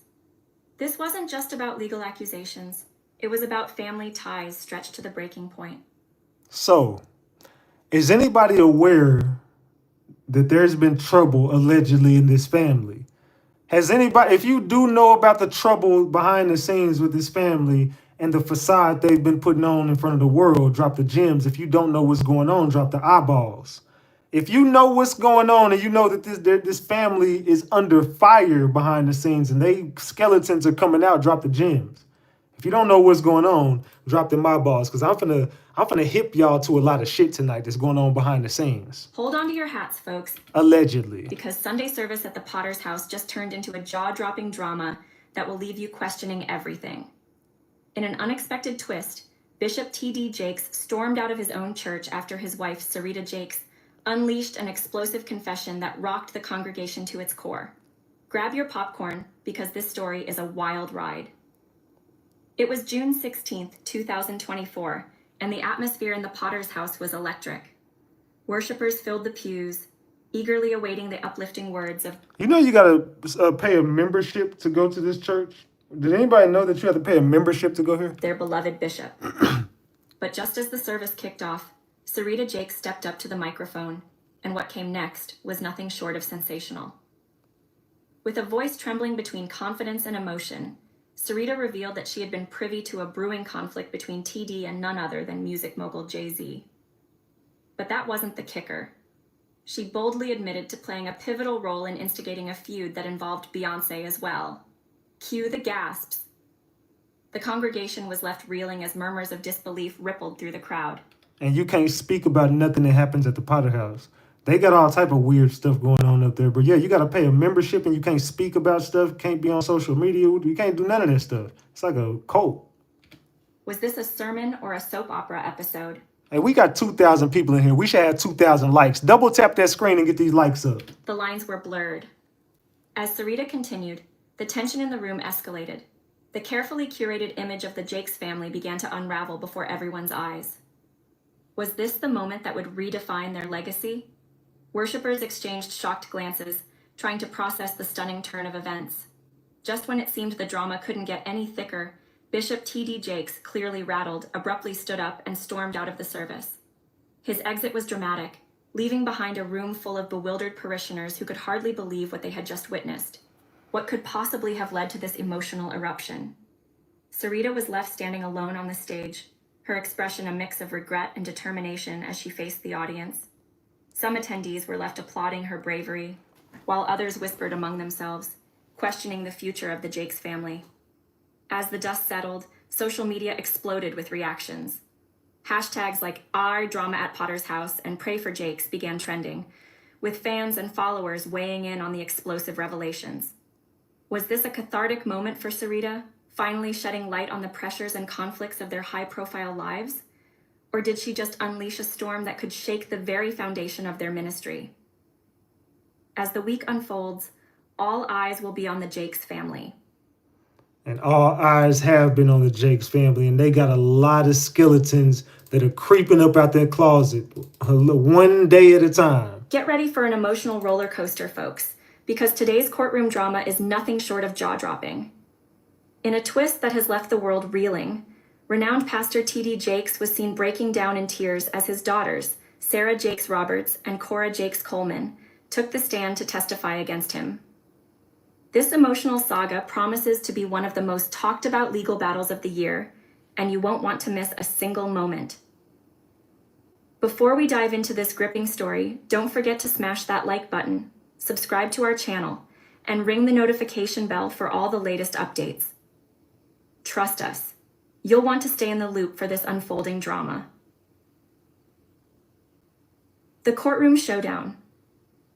In a courtroom where the air was thick with tension, the usually unflappable T.D. Jakes faced a moment of vulnerability that caught everyone off guard. Known for his commanding presence as the leader of the Potter's House, a mega church revered for its grandeur and influence, Jakes suddenly found himself at the eye of a storm. As his own daughters delivered heart-wrenching testimonies, the emotional weight of the proceedings became palpable, setting the stage for a courtroom showdown like no other. Sarah and Cora, both powerhouse figures in their own right, took the stand with a courage that was both inspiring and gut-wrenching. They shared deeply personal experiences related to the allegations against their father, recounting stories that painted a distressing picture of turmoil within the Jakes family. With trembling voices and tears in their eyes, their testimonies offered a raw glimpse into the struggles that have unfolded behind the scenes of their father's celebrated ministry. A moment of vulnerability. The courtroom fell silent as the gravity of their words sunk in. As each revelation poured forth, it was clear that this was not merely a family squabble, but a deep-seated conflict that had been simmering for years. The real turning point of this dramatic tale came when T.D. Jakes, a man known for his strength and resolve, was seen breaking down in tears. Witnessing this normally composed figure overwhelmed by emotion was a shock to all. The juxtaposition of his usual charisma with this profound display of vulnerability left everyone in the room stunned. While Jakes has been a pillar of strength for countless followers, his daughter's testimonies revealed cracks in the facade that had long been hidden from public view. Man. What y'all thinking about this? Do y'all believe that there's a lot of shit going on with their family behind the scenes? Let me know in the chat. Let me know in the chat. Let's see. Hold on. Let me find the next one I'm looking for. Hold on to your seats, folks, because the next one. That's not what I'm looking for. Hold on, give me a second, y'all. Hold on to your. No. Hold on to your. No. Is this it right here? When it comes to stirring controversy from the. No. Give me a second, y'all. My bad. My guy, Gene Deal. Okay, so it was that one. My bad. All right, let's get back to it. Get ready, folks, because what happened at the Potter's House this past Sunday will leave you absolutely stunned. Bishop T.D. Jakes, the charismatic spiritual leader, known for his powerful messages, flipped the script on traditional worship in a way that no one saw coming. As the congregation gathered, eager for their usual dose of uplifting hymns and heartfelt sermons, they were met with a shocking twist that turned the entire service upside down. The morning began with the familiar sounds of praise filling the air. Choir members poured their souls into every note, and the audience was buzzing with excitement, ready for another uplifting experience. But just when everyone thought they were in for a routine Sunday, Bishop Jakes pulled the rug out from under them. In a jaw-dropping moment that would make any Hollywood director proud, he suddenly called for silence, silencing the joyous melodies that had enveloped the room. Confusion swept through the sanctuary like a wave. Was this a moment of divine intervention, or had the bishop finally lost his mind? The congregation held its breath as Jakes delivered an unexpected command. It was time to destroy the musical instruments. Yes, you heard that right. Without a moment's hesitation, the worship team members watched in disbelief as their beloved guitars, drums, and keyboards were ripped apart before their eyes. What followed was nothing short of theatrical chaos. The sound of cymbals crashing, wood splintering, and strings snapping reverberated through the church like a thunderclap. It was as if the heavens themselves had opened up to unleash a storm of spiritual reckoning. As the last note of destruction echoed into silence, the congregation sat in a mix of shock and awe. What could possibly be the reason behind this dramatic act? With the remnants of broken instruments scattered across the stage, Bishop Jakes stepped forward, his presence commanding the room. He looked at his audience, a twinkle of mischief in his eye, and declared, "We have grown too comfortable in our worship." He explained that this radical act was not an angry outburst, but a necessary wake-up call. We've become so entrenched in our rituals that we've forgotten what it truly means to connect with God. As he spoke, you could almost feel the collective sigh of realization wash over the congregation. They began to understand that the destruction of the instruments was symbolic of the need to break free from the mundane and rediscover the raw essence of faith. Now, these are stories that are coming out from members. And I know a few of these members.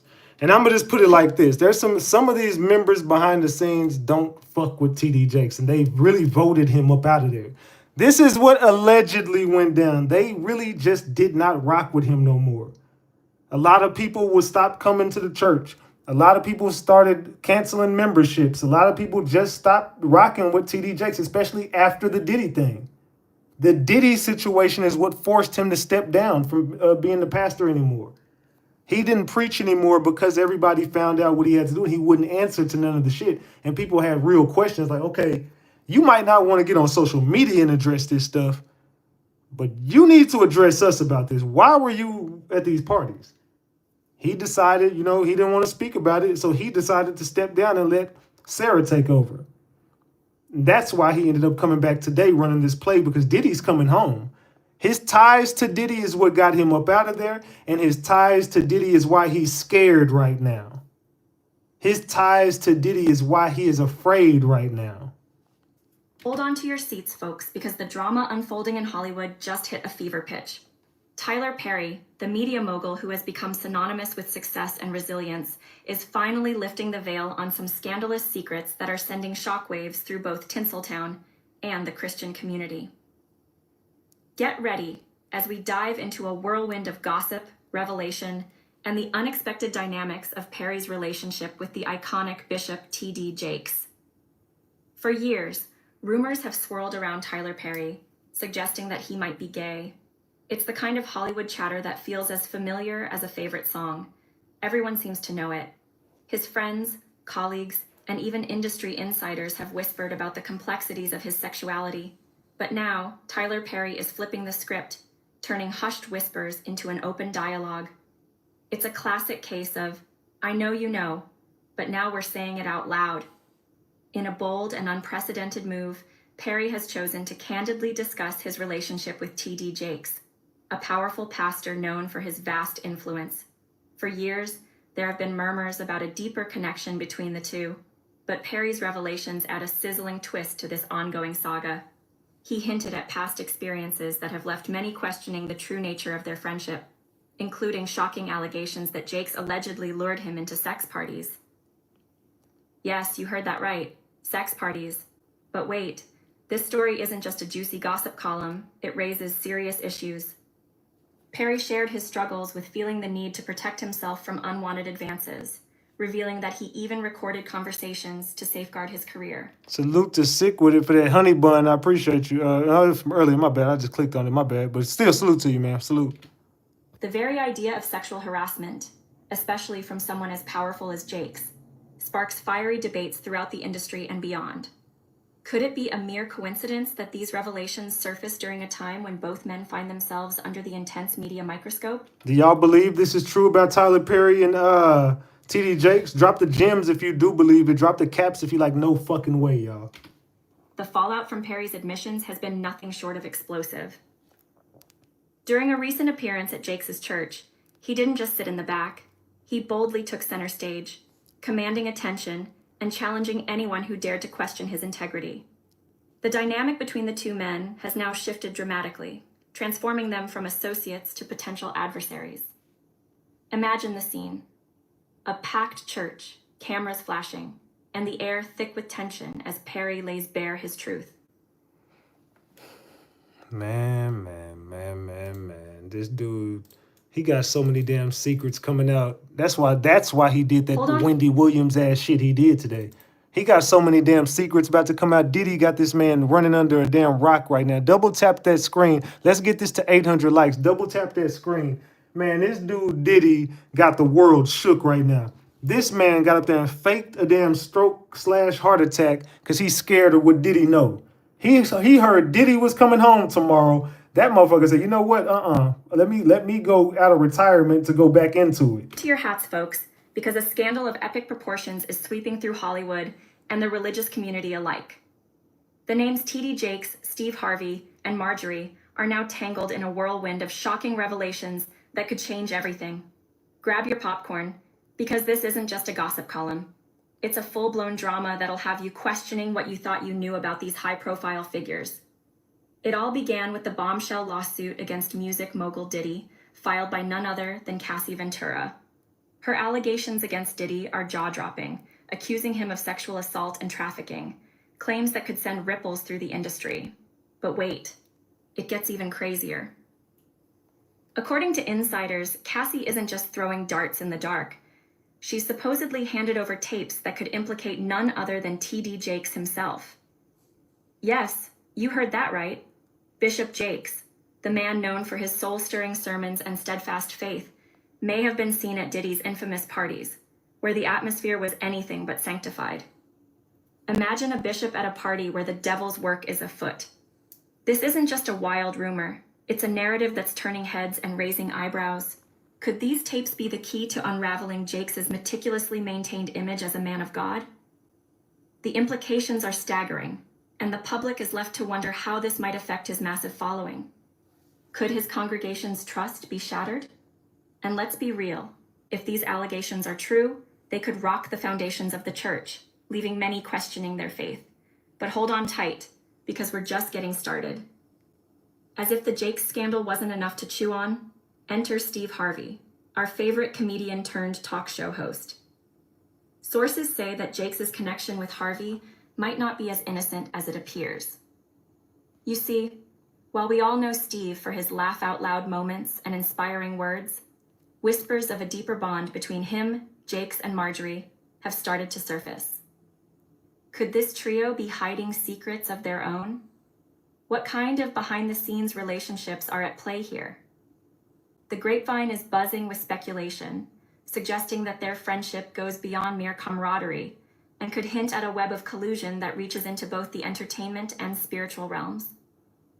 Are these public figures playing a much more intricate game than we realize?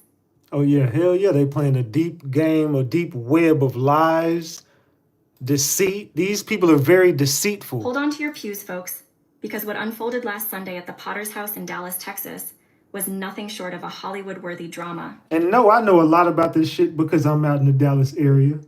Your boy Ratchet is out here. That's how we know so much shit about these people, man. It's a lot of stuff floating around in the streets of Dallas about these people. The real motherfuckers in Dallas and some of the members up there who don't go there no more, who exposing these people, know what's up with these people. Known as a beacon of hope and faith, this esteemed church, led by the charismatic Bishop T.D. Jakes, was rocked to its core when his daughter, Sarah Jakes, made an unexpected and jaw-dropping interruption during his sermon. The atmosphere inside the church was electric, buzzing with anticipation as congregants gathered for a powerful message from their beloved bishop. But little did they know that behind the scenes, a tempest was brewing, one that could shatter the very fabric of their spiritual haven. Sarah, who has always danced in the shadows of her father's immense legacy, found herself grappling with a tangled mix of love, admiration, and deep-seated resentment. The pressure of growing up under such a magnified spotlight had morphed her feelings into a simmering cauldron of emotions. As sunlight filtered through the stained glass windows, casting colorful hues across the congregation, Sarah sat in silence, wrestling with her internal storm. She had uncovered secrets about her father's past, truths that haunted her and stirred a need for revelation. Then, in an act that would go down in Potter's house history, she stood up, her heart racing, as she made her way toward the pulpit. Gasps of surprise rippled through the audience as the music faded into a stunned silence. "Dear brothers and sisters," Sarah began, her voice trembling but resolute, "I stand before you today not just as the daughter of Bishop T.D. Jakes, but as a wounded soul burdened with the truth." Confusion swept through the crowd like wildfire, the once harmonious assembly now divided between shock and intrigue. Sarah's voice grew stronger, echoing throughout the vast sanctuary. "I have uncovered secrets that have haunted me for years, secrets that my father has kept hidden from the world." Bishop Jakes, who had been seated on the front row, stared in disbelief, the weight of regret settling heavily on his shoulders. His expression transformed from surprise to concern as he processed the impending fallout of his daughter's revelations. "Those who trust in my father see only the man of God, the healer, the guide," she continued, her tone unwavering. "But I am here to share a side of him that remains veiled in shadow." Man. I'm telling y'all, these secrets about to come out about Mr. T.D. Jakes, cakes, fakes, snakes, whatever you want to call the dude. Whatever you want to call the man. Hold on, let's see. I think that was... My guy, Jeezy and Diddy. So, let's get back to it, man. So, let's continue this saga. T.D. Jakes is connected to none other than the diddler. What's about to happen with the diddler? Is Diddy coming home tomorrow? Yo, happy to have you back on the platform, man. Man, I'm happy to be back, man. You know what I'm saying? I've been doing a lot of stuff, brother. I mean, like, I've done shows for James English over, and he's going up for a bail hearing. And I know that seems strange to a lot of people. But when I spoke to my people over in the courts that I have over there, they told me when people got a lot of money and they got lawyers that could come up with different reasons and different information and present it to the courts, that they are able to get how many bail hearings, as long as you got different information to present to the court, different evidence to present to the court that'll help his case or whatever, to get bail, they'll have one every month or every other month or whatever the lawyers present that. So you got to realize he got a lot of money. He still got a lot of money because he's paying these high-profile lawyers to take this case. So having them to take this case, they're able to construct a lot of information together to making sure that when they go to the courts, they can say, yo, Your Honor, listen here. This is something that's changed. This is something that's new. This is something that's different. And doing that, that's giving them the opportunity to see, can they get him bail? And it looked like he might get bail. What do y'all think? Now everybody's thinking Diddy's coming home. Now the whole world is saying Diddy's getting bail. It was one person up here telling y'all, man, dude, he coming home. He coming home. Man, Ratchet, you don't know what you talking about, man. Diddy ain't coming home. Now the whole world is screaming Diddy's coming home, and everybody's scrambling and scraping and panicking. I got to charge my phone, so I'm going to have to be a little bit further away from the damn screen, but it's all good. We got this. Oh, shit. Hold on. My bad. Okay, there we go. My bad, y'all. All right. I'm trying to get to hold my phone. Hold on. Give me a second. All right. There we go. My fault. Let's go. Now you're wondering why I'm saying that. See, they are trying to use some of the things that happen to criminals all the time or inmates all the time. They always, brother, they always do those impromptu searches. And in one of the cases, in this particular case, they said that when they did the impromptu search, well, they took some of his legal information, and the judge ordered them to give that back. So I guess the lawyers are going to come up with a couple of new things saying that he can't properly, have his case be properly, what do you call it when they client get they client and lawyer privileges. He can't properly do his case with, you understand, with them constantly going into jail cells, searching him, taking his legal briefs, taking his information, and then probably using this against him. But I don't believe none of that to be true. I believe that they went in there just like they do all the other inmates based on the information they had. You got to realize this, bro. They found out that Diddy was using other inmates' phone cards. Now, that probably happens all the time. You understand? And he got to be probably the smartest, dumbest person that I know, because he got to know that those phone calls are being taped. So whatever his lawyers and them come up with, the prosecution's going to come up with something else. So the judge is going to want to know, well, what did they do, when they found out he was in violation of some of this stuff that he was doing? Did they charge him with something new? Is Diddy coming home tomorrow? Do y'all think that's why TD Jakes is panicking? Or do you think this has something to do with something else? Why would TD Jakes be panicking the way he is right now, y'all? Did they take some of his privileges away? What has happened in the interim of him doing the stuff that they alleged that he done? So it's going to be a whole forestry of next week, because what they did was they held off whatever the procedures was going to go down today. The judge said he's going to revisit this next week. So I guess, I don't know if it's Monday, Tuesday, Wednesday. We'll find out what's going on. But it's going to be something that I think it may shock the world. I see Gene Deal know. Gene Deal knows exactly what's about to happen. Diddy is coming home. I've been the one telling y'all Diddy coming home. We're going to continue, though.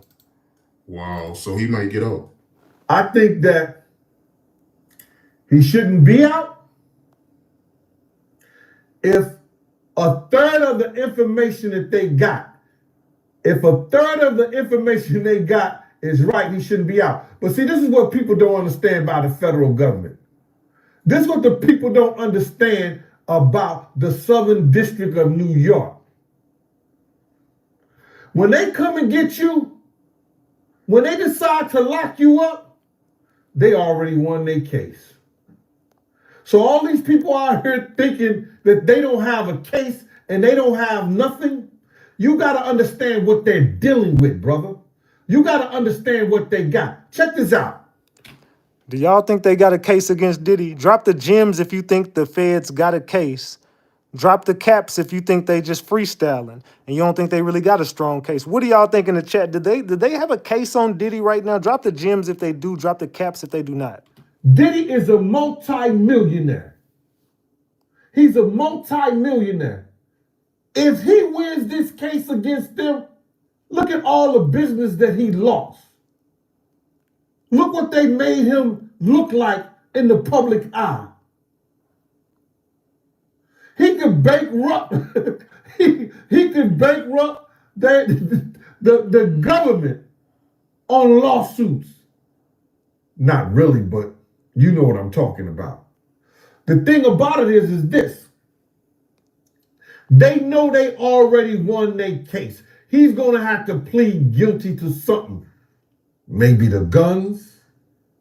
It may be the sex trafficking. It may be some stuff they found in the tax evasions. It may be charges that we don't even know about. But he's going to have to plead guilty to something which get them off the hook. Do y'all think Diddy gonna have to plead to something, or do you think he beats the feds? What do y'all think? We need 25 people to double tap that screen and get these likes up. Double tap that screen and get these likes up. You understand what I'm saying? So my whole thing about it is you got to realize when the federal government come and get them, when the federal government come and get you, they have already won their case. There's very few cases that they've lost if they got a 98.2 conviction rate. That's the way I see it, bro. They already got their case. They already won their case, bro. If you think anything different, you're wrong. When the Southern District of New York come and get you, they already got all the evidence and everything that they need. And that's factual. And what I believe is that he has done enough over the years. Remember, June 2011, the federal government went to another person who was being charged with federal crimes and asked them about Diddy having sex with underage boys. Who is he talking about, gang? Who is Gene Deal talking about? Who is approached about Diddy having SE whatever with underage whoop-de-whoops? What is Gene Deal talking about, gang? Man. 1.1 votes and 55% of the room says TD Jakes is full of shit. They said Usher. It was offering that person, Queen for a Day, a proffer agreement. So we know that. So they've been having it. Is he talking about Keefe D? Under scrutiny for a very, very long time. He's been doing things against the system, against people that they knew about. That's why I said I blame the government too for letting them go that long. If they go to somebody in 2011. But my whole thing about it is this, man, for the people who don't understand, is that if there's one little boy underage, if there's one person that's been victimized by the hands of him or anybody else, justice is supposed to do what justice is supposed to do, no matter who you are. Right. So that's correct, Gene Deal. Yeah, Gene Deal be talking, boy. Are you testifying, Gene Deal, as much as you've been talking? Right. So I got to piece you on the spot, right? Do you believe he get bail this week or no? Hold on. Right. So I got to piece you on the spot, right? Do you believe he get bail this week or no? I think that if the lawyers can come up with a good enough agreement, can I realize, why is this the third judge? We already know this is the third bail hearing. So if the lawyers can come up with a good enough package, because you got to realize, I think the Abercrombie and Fitch people who have like the same charges as him, they got bail. Diddy's high profile, but we know that he was trying to do allegedly what they're saying. They're saying that he was doing some witness tampering. So now, do we get bail based on, is he denied bail based on the witness tampering, and the prosecution can prove that he still might have that certain things, he still might do those certain things when he get out? Man, that judge don't give a damn about that, man. I'm gonna be real. We all seen that judge not give a damn. And they could prove that he's not a flight risk because he's a celebrity. So I don't think he would be a flight risk. He couldn't go nowhere. You understand? And I don't think there's a pilot out here that will fly him unless he's paid under the table and he's one of those Colombian cartel guys that'll get him out the country or whatever like that. So I don't think that he may be a flight risk, but I truly believe that the lawyers them going to have to come up with something that's real good that the judges see that, yo, we're going to give you $100 million, close to $50 to $100 million, ankle bracelet, check in with the PO, either Zoom or come in once every 2 or 3 days. Get the likes up, y'all. Double tap that screen. Get these likes up. Let's go. Once every 2 or 3 days, you go down and check with the PO, you know, the federal agent or whatever like that, and then the marshals will come out to his house once or twice a week, give him a urinalysis test right there on the spot, because as a parole officer, we used to do the same. So they may give them a package like that that'll allow him to come home, and then he could be able to fight his case on the outside with his lawyers now. What do y'all think, man? Is Diddy coming home tomorrow? Is that why TD Jakes and all of the industry is shook right now? Is that why everybody is shook? Because they know Diddy about to come home? Let's talk about this, man. Are you nervous at all? No, I keep 2 straps on me. I make sure, and I have God protecting me. I'm not scared as long as he's behind bars. I will say if he does get out, I am grateful to hear that the judge won't let him come back to Miami. So to that extent, I'm very grateful. If he were to come back to Miami, I probably would be a little nervous and probably beef up security. But other than that, I know I have God's protection, so I'm not scared. And I'm pretty good with my Smith & Wesson, so. What the hell is she talking about? With all that damn makeup on her face. What the hell is she talking about? I keep 2 straps on me, you know what I'm saying? So, yeah. So, I mean, yeah. Man, you think I would want her representing me as ghetto as she talk? Yeah, because I keep 2 straps on me, you know what I'm saying? Because I'm good with these Smith & Wessons. Because, I'm glad he can't come to Miami, because if he could, then I will be like, you know what I'm saying, like a little bit nervous or whatever. But, you know, he can't, so then I'm not. But, girl, if you don't get your ratchet talking baddies Southwest, get your goofy ass on, man. This girl she a whole clown, man. So I'm glad he can't. Girl, shut your weird ass up, man. I can't stand that woman, man. I just really can't stand her, dog. Let's go. Hey, TikTok, it's Keith the lawyer. I'm a lawyer, not your lawyer. This is not legal advice, so talk to your own lawyer. And I like hearing from lawyers. For that. Today we're talking about that time I was wrong about Diddy getting bond, because it was yesterday. There was a 2-hour bond hearing yesterday, and what I had expected to see happen was for that bond to immediately be denied. Instead, what happened during this 2-hour bond hearing, the judge had a lot of questions for the government about why couldn't bond be posted in this instance, because we have XYZ. Why can't we do this? Or what is different about this? And at the end of it, he did not make a decision. He said, I will issue a ruling on this next week. Now, that could mean first thing Monday morning, could mean any time during the week. But the fact that he asked all those questions of the government during the hearing, and really the fact that he did not issue a ruling during the hearing, but is going to do it next week, what that says to me is that he wants time to formulate the conditions for the bond, because there was the bond that was put forth by Diddy's lawyers for $50 million secured by this property that he's got in Florida, where he had intended to stay. However, everybody was a little iffy about that because it's in Florida instead of New York.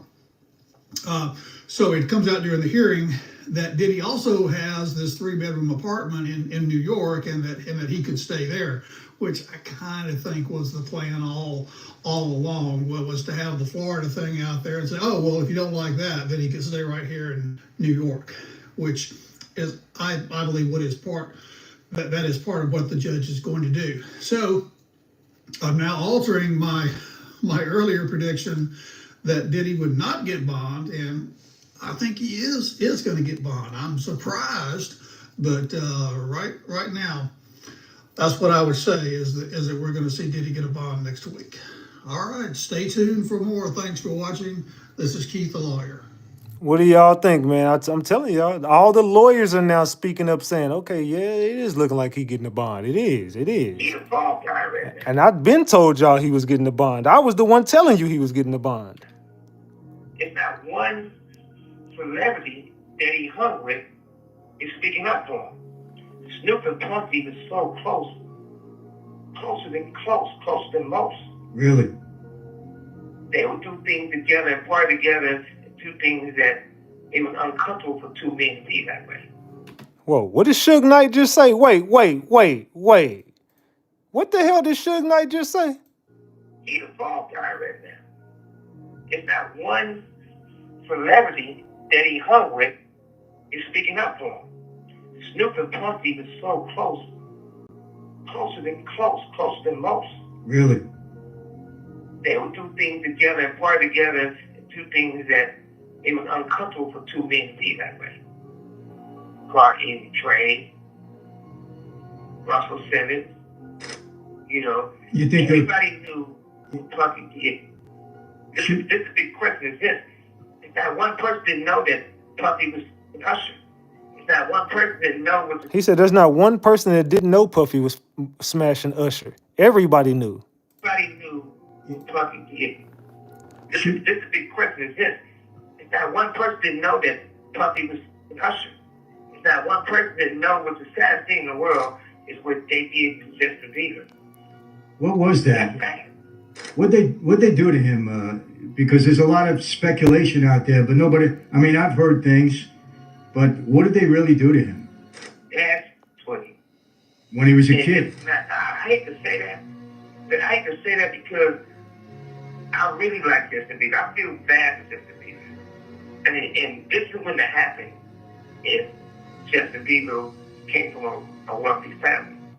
Man. Suge Knight telling it all. Suge Knight is telling y'all they did Justin Bieber. They took turns on that boy. They all took turns on him. They turned Justin Bieber out. That's why he's so openly zesty now. I mean, he just does shit. He don't even care no more, man. He just got turned out when he was a little boy, man. He can't help it. I mean, they sent him over there to Puffy's for 48 hours and Puffy turned that boy the fuck out. That's exactly what happened. They did him dirty in them 48 hours. Got him drunk as hell. And then, you know who else was a part of that play too? Ellen. Ellen has been shape-shifting a lot of motherfucking shit in this industry. That's why Ellen fled the country. She gone because she knows she was next. TD Jakes having a stroke. Ellen fled the country. Celebrities are now leaving the country. They're blaming it on Trump. Man, come on, man. They blaming it on Trump, but it's really Diddy is finna get out. And Diddy is holding all these secrets. These celebrities are talking about leaving the United States of America. Well, one of them apparently is putting her mouth or money where her mouth is. And that would be one, Ellen DeGeneres. It's come out that Ellen DeGeneres and her significant other, Portia de Rossi, are leaving the country because, of course, Donald Trump. Lay down. You know, she was a big Kamala supporter. I don't know if she got paid for this interview. It came out recently that Oprah didn't just make $1 million, as the Washington Examiner had reported, but allegedly, per sources at the New York Times, made actually $2.5 million on that interview that she did with Kamala Harris. Now, she says, no, I didn't get paid a penny, but the speculation is that the production company, Harpo Productions, is what made the money. Anyway, I don't know if Ellen's production company made money, but she does have some other worries, perhaps connected to Diddy. Here she is with Kamala Harris on her show, just lapping it up. And let me remind you, this is exactly why I don't think it would take 6 weeks of Kamala as president. You're really bad. Pay attention, y'all. Stay woke. If you had to be stuck in an elevator with either President Trump, Mike Pence, or Jeff Sessions, who would it be? Stay woke, y'all. The play has always been in your face. Does one of us have to come out alive?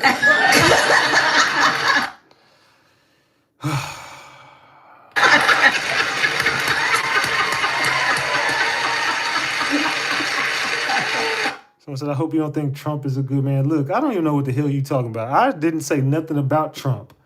I literally said she's fleeing the country. They're saying it's because of Trump, but it's not. What are you talking about? You just want to be in here to argue. Shut your weird ass up. Yeah. You definitely don't want to deal with that for the next 6 weeks. Trust me, trust me, trust me. The laugh alone, like somebody should have, some consultant should have gotten in there and said, you know what, Kamala, we got to work on this. We got to work on the laugh, okay? Let's get this one under control first. Anyway, Ellen is going to be leaving the country, and she's taking her girlfriend or wife or significant other, Portia de Rossi, with her. They're going to move to the UK because they hate Donald Trump that much. Imagine. You hate the president so much that you're going to leave the country. Is that really it, or is there something else? Maybe there's something else connected potentially to Sean P. Diddy. I think we're going to get to that. Quick shout out for the store. Make sure you can get all your merch for the Trish Regan shop, trishregan.shop. There, everything's up there for Christmas if you want to get some merch. I keep wanting to say like paraphernalia and stuff, but it's merch. It's merch. It's merch. Or swag. Right? Ellen DeGeneres has this connection, you see, to Diddy, apparently, and this could be problematic for the comedian. So this is a story on the internet right now. They're basically saying she can't hide from this. She can't hide from this so-called Diddy list. The internet's reacting to Ellen DeGeneres reportedly moving to the UK amid this speculation that she just can't take it with Donald Trump. We can't have a president like that. I can't live in a country like that. She's effectively saying, is it that, or is it that, things could get a little bit ugly, legally speaking? You see, she's like a good friend of P. Diddy's, Puff Daddy, Sean Combs. Here's a tweet from her back in 2016.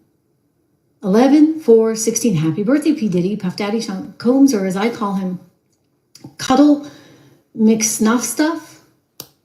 Then she writes, you don't need to know why.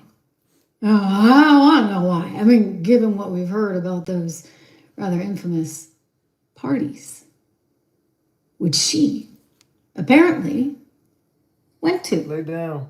Yeah, they were apparently parties that Ellen DeGeneres got invited to and allegedly attended with the rappers. So, if I'm her, I want to get out of town too. It's tough to leave this behind though, right?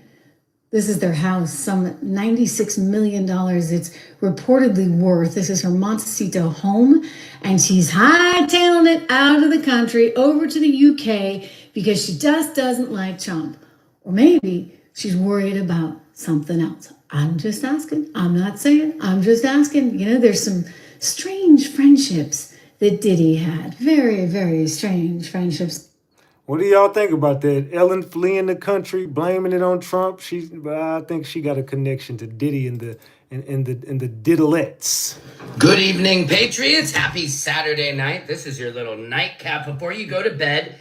A little Diddy toast for you, a little Diddy nightcap for you, but this one ain't spiked with GHB, if you know what I mean. Now, I've been doing a deep dive on Diddy's TikTok page. Go there now. It's like watching all your old childhood movies. They don't quite hit the same. Now, there's a video of him saying, stay in the light, vibrate higher, stay in the light. Don't let the negativity come in. Stay in the light. Don't let that negative energy come in. You have to vibrate higher. All great advice.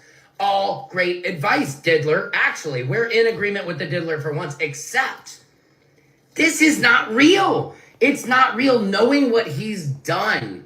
Allegedly. This is all alleged, Sam. It's all alleged, everybody. Everything I say is allegedly. I'm on the ledge of allegedly. Now, here's what he did. He says, don't go to those lower. Who is this person that keeps saying somebody's taking their words? What the hell is going on in the chat? The chat been real loose. I just been not saying shit. But what the hell y'all got going on in the chat? It's saying somebody's stealing words. What words? What's going on? Vibrations. He says, just keep going. Now, here, keep it going, Sam. I'm sorry, I got lost there. Now, staying on Diddy's page, you go to the next video. It's him as Joker during Halloween. And he's in this parking lot doing this creepy Diddy thing. And you're like, well, actually, I wouldn't mind seeing a black Joker. Sidebar, but back to Diddy. It is freaky. And all I could think about on Halloween, him dressed as Joker in my last video, when it was exposed, and in some of these freak-offs, he had a crazy smile. Y'all want to know something crazy about that Joker shit? Y'all remember after Diddy dressed up like Joker, they contacted him and tried to sue him and said he better never dress up as Joker again. Y'all remember that? Now, Diddy dressed up as Joker, but somebody else sent out a bat signal to let y'all know that the Hollywood was about to get exposed. Are you following me? Y'all always forget this name, but Batman and the Joker. Do y'all remember? Batman and the Joker. Stay woke. Y'all remember, right? Who threw out the bat signal and got killed, allegedly? Do y'all remember? Drop the name. Come on, somebody. Wake up, chat. Wake up. Get the likes up, too. Double tap that. We should be past 1,000 likes. We got too many people in here not to have these likes up. Double tap that screen and get these likes up. Are y'all not appreciating the content? They say, Matt. Come on, man. We need a name, y'all. Come on. What's the name? Talking about Matt. What's the damn name? That ain't his name. His name ain't just Matt. What's the name? Who got killed that sent out the bat signal? There you go, Tab. Thank you. Sadia, thank you, Cocoa Butter. Wake their ass up in the chat. Was he dressed as the Joker while he was banging away at somebody's brown star? Was he? Was he dressed as Joker as he was hitting somebody's drained raisin? I don't know. This is freaking crazy now. There's a video where he's Joker and he goes, Happy Halloween, mother effers. And I'm like, oh my God, it's scary. It's freaky. It's totally high production, but it makes you wonder, was Heath Ledger, you know, I don't know, was he into Diddy? I'm not sure. I don't know where we're going with that. Keep it going, Samson. Okay, here we go. Now, Diddy has a song lyric. This is crazy. I appreciate you coming off the grid with me, trusting me with your vibration. Take that from love. Oh my God, take that, take that. Take it, Daddy. Hey, Daddy, you want to come off the grid? Never go off the grid with Diddy. Never go off the grid with Epstein. Never go off the grid with these men. It is not safe, people. Now, Diddy is another video. Diddy is dancing on the balcony, living the life. He lived his best life, but it is now over. Now, it was in an undisclosed location in a hotel, and he says, in life, you have two choices. You can either be down or you can get up. Let's go, love, love, love. And he's screaming off the balcony like a crazy man. I'm sure the maid service and everybody at the hotel is like, shut up! But the crazy part about this, Diddy is right. There's two choices in life. You either go up, you go down, you laugh, or you cry.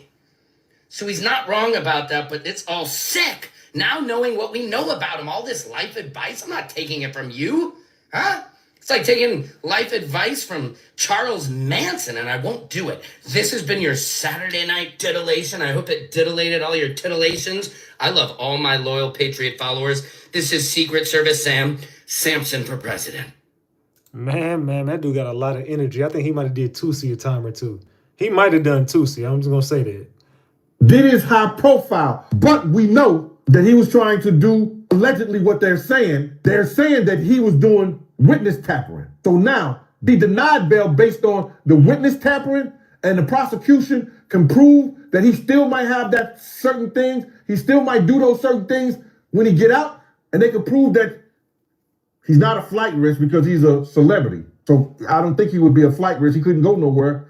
You understand? And I don't think there's a pilot out here that will fly him unless he's paid under the table and he's one of those Colombian cartel guys that'll get him out the country or whatever like that. So I don't think that he may be a flight risk, but I truly believe that lawyers are going to have to come up with something that's real good that the judges see that, yo, we're going to give you $100 million, close to $50 to $100 million, ankle bracelet, check in with the PO, the Zoom, or come in once every 2 or 3 days. Once every 2 or 3 days, you go down and check with the PO.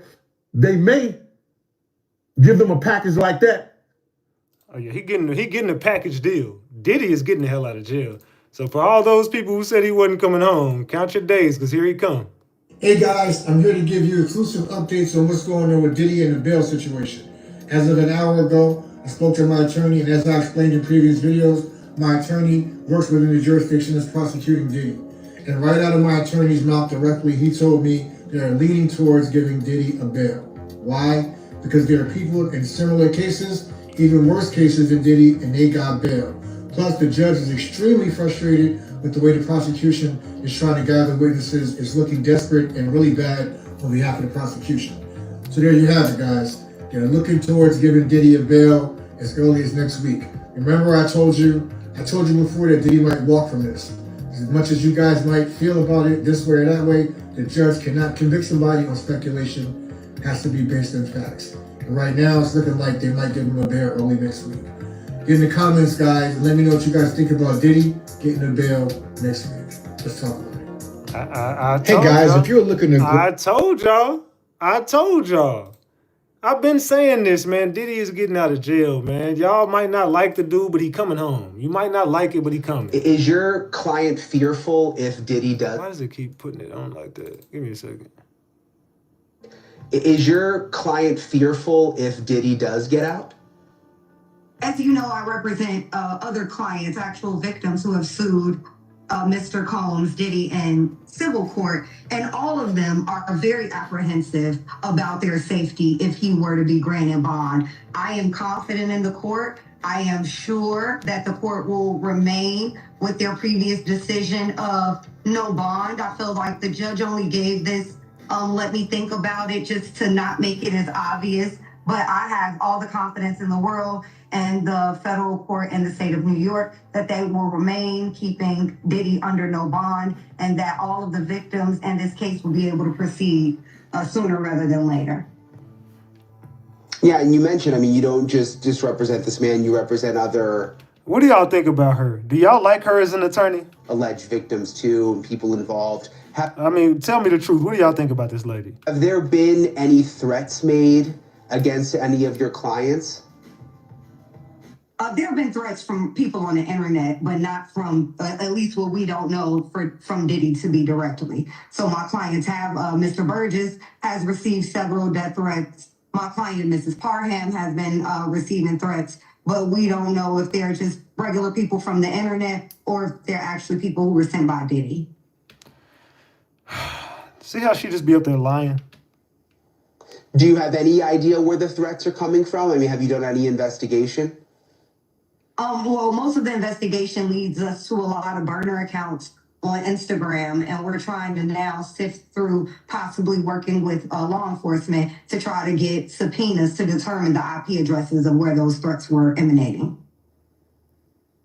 So, okay, interesting. We know that the cease and desist letter has now come. Has there been any other pressure of any kind that you or your clients have felt to stop talking? In general, I feel that the gag order, when we talk about that, Mark Agnifilio wrote about me specifically, and also all of the other plaintiffs in the civil lawsuits to try to have all of us gagged. There's pressure every day that us continuing to talk about this is putting not only our lives in jeopardy, but could be potentially used against us in a gag order. So it was, I just want to make sure I understand correctly, it was Diddy's sons who actually sent the cease and desist? Is that the way it was worded? Yes, it was worded as coming from Quincy Brown and Christian Combs. It did mention the daughters, but it did not name them specifically, but it did name the two sons, Kim Porter's sons. So, see, this lady don't know what the hell going on, man. She gonna get sued so bad when this is all over with. Just wait. She gonna get the lawsuit of a lifetime. Do you get the sense that from behind bars, Diddy is still directing all of this, is the one who said send this letter? Do you think he's that involved? I'm 100% confident it was Diddy who orchestrated this whole farce of a letter. The letter was the letter was a waste of my time to read and a waste of the lawyer's time to write. I hope the lawyer who wrote that letter got paid triple, because it was actually a very stupid letter. This is like a big ass game. Why do you say that? Why do you say stupid? Nah, facts, Coco, but this girl trying to get famous.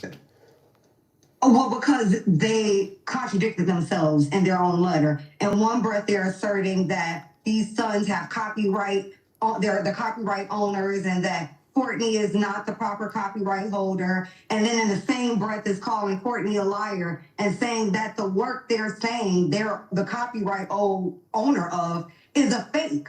So if both things cannot be true, either it's a fake and it's a work of fiction that Mr. Burgess made up himself, or We need 40 people to double tap this screen and get these likes up. 40 people double tap this screen. Let's go. it's actually the work of your mother, and then you can maybe assert some copyright issues, but even copyright ownership, but there are issues there as well because Mr. Burgess received the copyright from Kim Porter prior to her death. So that would mean there was a conveyance of copyright, which means in the instance where Kim Porter has now passed on, those ownership rights wouldn't belong to her heirs because she already conveyed them before her death. Interesting. I just find it sort of fascinating that with everything that gets written about Diddy and all the claims and everything you see online, that you and your client are the ones who are getting this cease and desist letter. What exactly that means, I guess we'll have to wait and find out. I'm not surprised you don't at seem all surprised. because I'm really This girl's a clout chaser. I'm telling y'all, she's a clout chaser. good at what I do. So I think, the whole thing about the squeaky wheel gets the oil. I've been making a lot of The squeaky wheel gets the oil. noise. I've been making noise about Diddy since 2021. He's been trying to silence me for years now. Who the fuck are you? What is she talking about? Diddy been trying to silence her for 3 years. So now I'm sure he's feeling, if anybody's feeling the pressure, I'm sure it's him. Are you nervous at all? No, I keep 2 straps on me. I make sure, and I have God protecting me. I'm not scared. As long as he's behind bars, I will say if he does get out, I am grateful to hear that the judge won't let him come back to Miami. So to that extent, I'm very grateful. If he were to come back to Miami, I probably would be a little nervous and probably beef up security. But other than that, I know I have God's protection, so I'm not scared. And I'm pretty good with my Smith & Wesson, so... Man, that lady get on my... I'm just going to be real. She just get on my damn nerves. I just don't like her. I'm biased. I'm very biased towards her. I don't Jeezy's like ex-wife, her. Jeannie I don't like her. Mai, just came out to expose him for allegedly eating Diddy out back in the day. Whoa. Jeezy ate Diddy out. Man, this night just keeps on... This a cold-ass night right here. I'm going to be real, man. Diddy ate the cakes. Jeezy ate the cakes, allegedly. And their divorce is about to get nasty. Jeannie has been fighting Jeezy ever since he filed for divorce in September last year, and it looks like she is about to take it all the way there with accusations of Jeezy allegedly being Diddy's concubine back in the day. Jeezy and Diddy go way back, and Diddy had a big role to play in shaping Jeezy's career. Y'all remember whenever Jeezy first came out? Who did he pop on the scene with? Do y'all remember? If you remember, you know who molded his career. Now that I think about this shit, what was Jeezy's first big song? And it ain't him by himself. Y'all remember? There you go, Boys in the Hood. Yeah. Who was Boys in the Hood signed to? Who was Boys in the Hood? Diddy signed the group first. There you go. Bad Boy South. Diddy was all on the records. Oh, man, now it made perfect sense. Jeezy was eating his cheeks. Damn, Jeezy. Long time, we thought that music was all that they had going on. However, Jeannie has a whole different story to tell, claiming that Jeezy was allegedly Diddy's concubine, and they allegedly had a lil something going on. So does this mean that Jeezy has been on the DL this entire time? Yeah, but if you know Meech was the cash cow, Meech was also connected to who? Do your research. Who was Meech connected to? If Meech was the cash cow behind the whole deal, then who was Meech connected to all along? Big Meech was connected to Diddy. Diddy had street ties. Diddy was getting money with Big Meech. Big Meech and Diddy fell out. If you don't remember, if you know, that's when Wolf got into the mix. Look, it was some shit going on. Diddy was into the streets. Man, let's continue this story. Jeezy, you ate them cheeks. Girl, the drama between Jeezy and Jeannie Mai has been nothing short of a reality show waiting to happen. Their divorce, Toxic doesn't even begin to cover it. Accusations are flying left and right, with Jeannie painting Jeezy as the villain of this story, while Jeezy is out here flipping the script and claiming that Jeannie is the problem. From the jump, we knew this split was going to be messy because Jeannie wasted no time letting us know she felt completely blindsided. According to her, Jeezy hit her with the divorce papers out of nowhere. She thought their marriage was solid, smooth sailing, no storms in sight. Then, she got served with no warning. Naturally, the internet rallied behind her because, well, who wouldn't feel bad for someone getting dumped like that? But the whole thing soon spiraled into chaos. First, Jeannie came out swinging, implying that Jeezy... Somebody said, look who you listening to. It don't matter who the fuck I'm listening to, motherfucker. I know what the fuck I'm talking about. Go back and do your fucking research. You'll see Diddy was behind the whole play. Everybody Diddy did music with, he fucked. Look at MGK. Look at French Montana. Need I keep going? Name an artist Diddy signed that he fucked. I'll wait. Name some artists right now that Diddy signed and smashed. It's called a sign and smash. I don't need to worry about who the information coming from, motherfucker. I know how to do my own research. Diddy does a sign and smash. Now shut up. Might have been cheating on her during their marriage. Of course, Jeezy denied it all, claiming he was the one holding their relationship together by a thread. He even said he went to therapy, trying to patch things up, but apparently it just wasn't enough. Okay, does anybody believe this? Jeezy and Diddy was a couple? And Jeezy ate them cheeks? Does anybody believe that? Drop the gems if you believe that. Drop the caps if you like, hell no, man. Let me know in the chat. Just when you thought it couldn't get wilder, Jeannie dropped a bombshell that took this mess to a whole new level. In a lawsuit, she claimed that Jeezy had been violent toward her on 4 separate occasions. Fans were shook because that was a plot twist nobody saw coming. But let's be real, given what we know about how some men in the entertainment industry can be, maybe we shouldn't have been so shocked. Jeannie listed several occasions when Jeezy was cruel to her and put paws on her. According to her, in 2022, Jeezy berated her in the car after asking the driver to step out of the car. According to the court documents, he hurled insults such as UWH0RE, and I can't wait to divorce you when we get back. Jeannie also claimed that she was held against her will, and Jeezy struck her a closed fist across her cheekbone and eye, causing a subconjunctival hemorrhage. She claimed that they went to therapy to try to fix their marriage after that, but Jeezy's behavior didn't change. 3 months later, there was another incident at the Ritz-Carlton Hotel in San Francisco, and she claimed that she was choked from behind as she was ascending the stairs and pushed down the stairs by Jeezy. She added that Jeezy allegedly proceeded to verbally assault her and called her a effing B and repeated, "I can do so much better than you." Hotel security later intervened and provided protection to Mai after she claimed to feel unsafe. She talked about another experience where she was with Jeezy at an event, but he got mad when he couldn't find her, and from the way she put it, Jeezy was acting kind of controlling toward her. After the incident, Mai claims Jeezy demanded the pair leave the party. After asking the driver to leave the vehicle, Jeezy allegedly began to verbally abuse Mai, and she attempted to exit the car twice. However, she claims Jeezy then grabbed her by the neckline of her dress, resulting in the dress being torn and multiple 2 to 3 inch scratches across her right breast due to Jeezy's fingernail. Okay, so do y'all think that's true? Somebody said Jody Breeze was supposed to be the breakout star and Jeezy got the role because Jeezy was fucking Diddy. That's true. That's true. That is true. The reason why Jody Breeze's career went, he took a downfall, how can I say this? All hell broke loose because Jody Breeze was supposed to be the big rapper from that group. And Jody Breeze couldn't be the big rapper because Diddy stuck his thing in some cheeks, and they were Diddy's cheeks. He was eating Diddy's cheeks, and that's the reason why his career took off, and Big Meech helped put him on. Come on, man. Good afternoon, folks. It's me again. Okay, I read everything that the judge said in that courtroom today. That bail hearing was over 2 hours. There was no reason for it to go that long. Yes, it's a high-profile case. But with the questions and how this judge was acting, I have a sense of judges. I've been in front of several of them. And I can tell when they're good and when they're bad. This judge was trying everything that he could possibly do to give Diddy bail. Do y'all agree with that? This man is telling the truth. That judge went out of his motherfucking way to make sure Diddy got this bill. Now be real, y'all. I don't care how you feel about Diddy, but just be real. That judge went out of his way to make sure Diddy got that bill. Yeah, he's trying.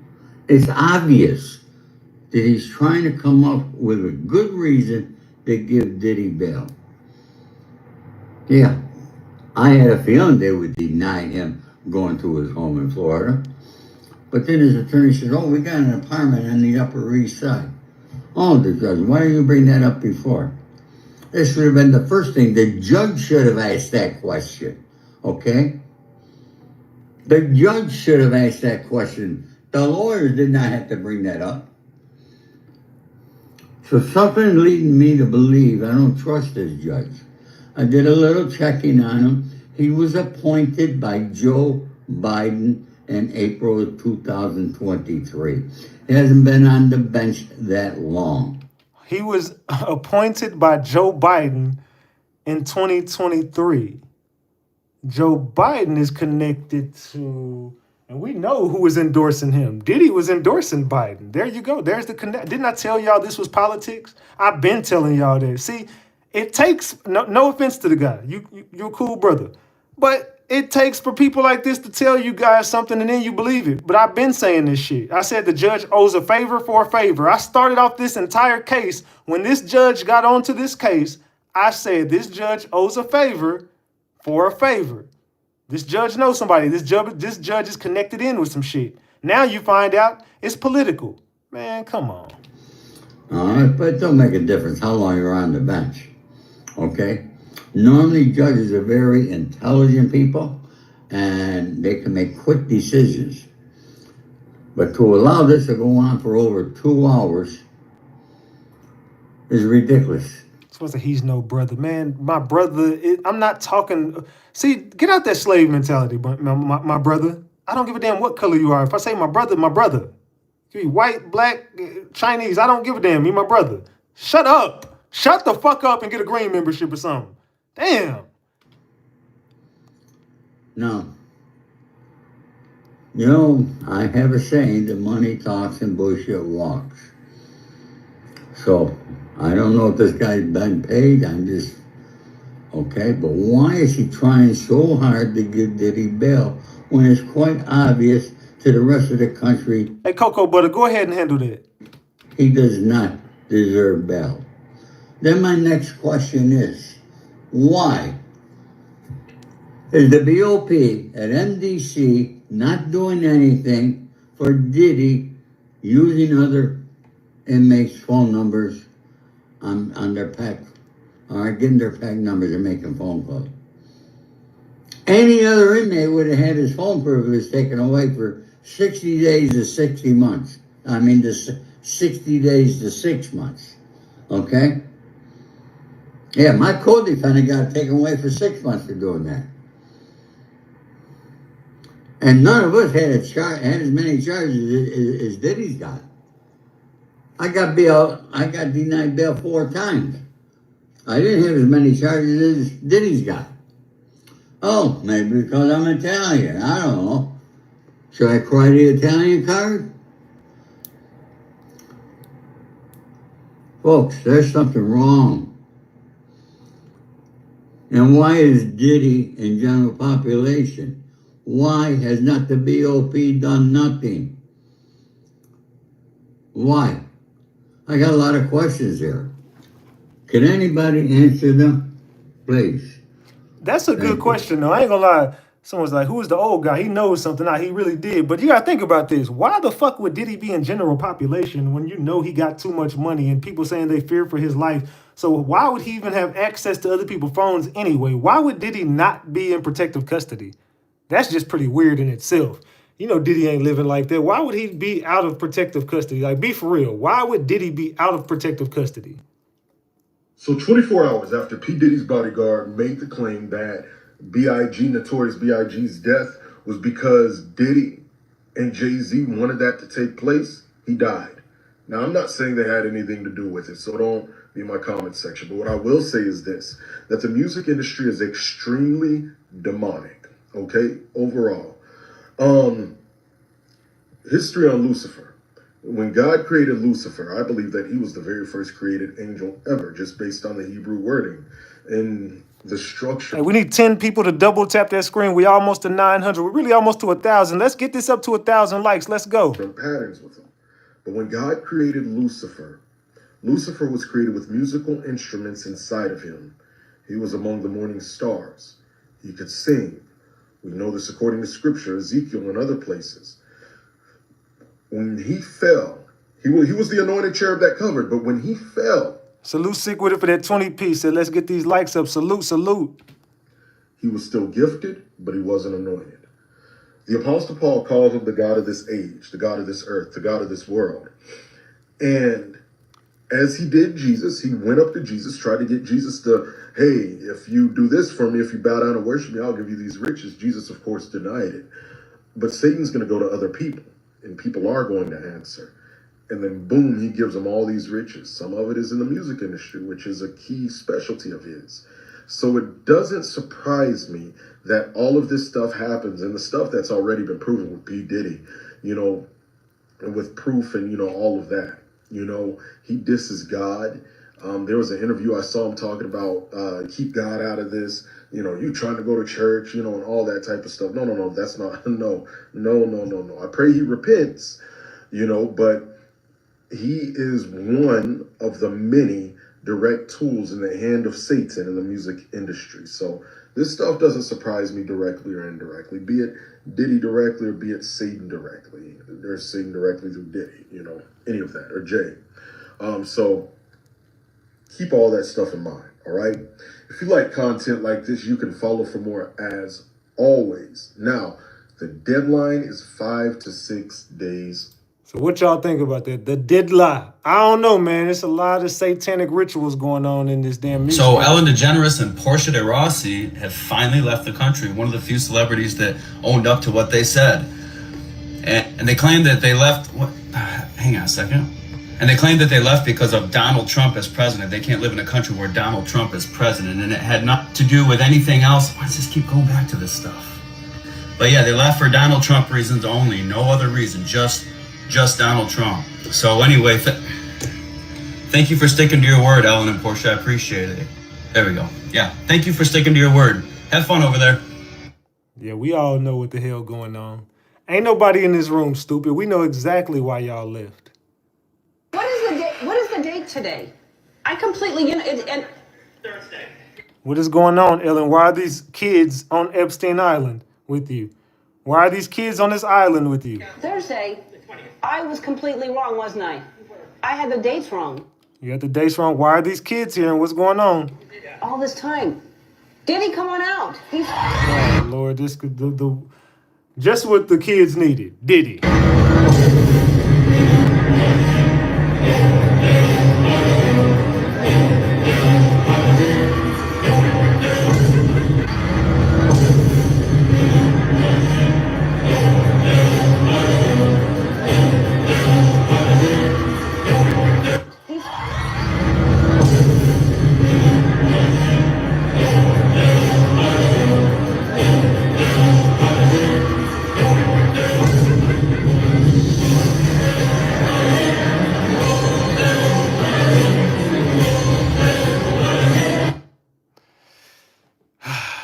It just gets creepy, doesn't it? I mean, it just gets creepier and creepier. It's like the shit we see is just creepy as fuck, bro. You can't make this shit up. What's up, guys? It is your girl Tree with another tip from Tree Tips Media. Okay, I got Diddy's Judge. I'm gonna just call him Judge A, because y'all know I will butcher a name, and I still ain't got his name. Anyway, I think he about to let Diddy go, y'all. I said this when I first presented did content on him when he first got him as a judge. I kind of just felt that he was going to be more sensitive to Diddy. I just did. Just by dealing with people of his culture. They're more sensitive to men men are more sensitive to men than they are women, and the women are more sensitive to women than they are men. So let's get into this. Diddy had an emergency bail hearing today. The judge wanted the DA to answer why did Jeffrey, ex-CEO of Abercrombie clothing line, why did they let him off on a $10 million bail, and he has the same charges as Diddy? Some is more heinous than Diddy as well. Anyway, the judge also wanted to start off with the defense and ask them, well, Diddy's attorney, the one I just say lawyer A.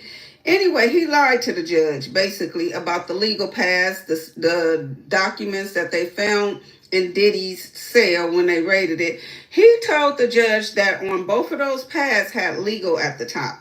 What he forgot was the police took pictures of that stuff and legal was not on the top. So the judge wanted him to explain that. He had no explanation. He just was like, I thought, Your Honor. And the judge told him basically, not in these words, but don't lie to me again, period. Anyway, then he went on to address the prosecution and asked the prosecution to address the fact why this other man got a $10 million bail and just GPS house arrest or whatever. And y'all don't want to let Diddy out on bail. Why shouldn't he let him out on bail?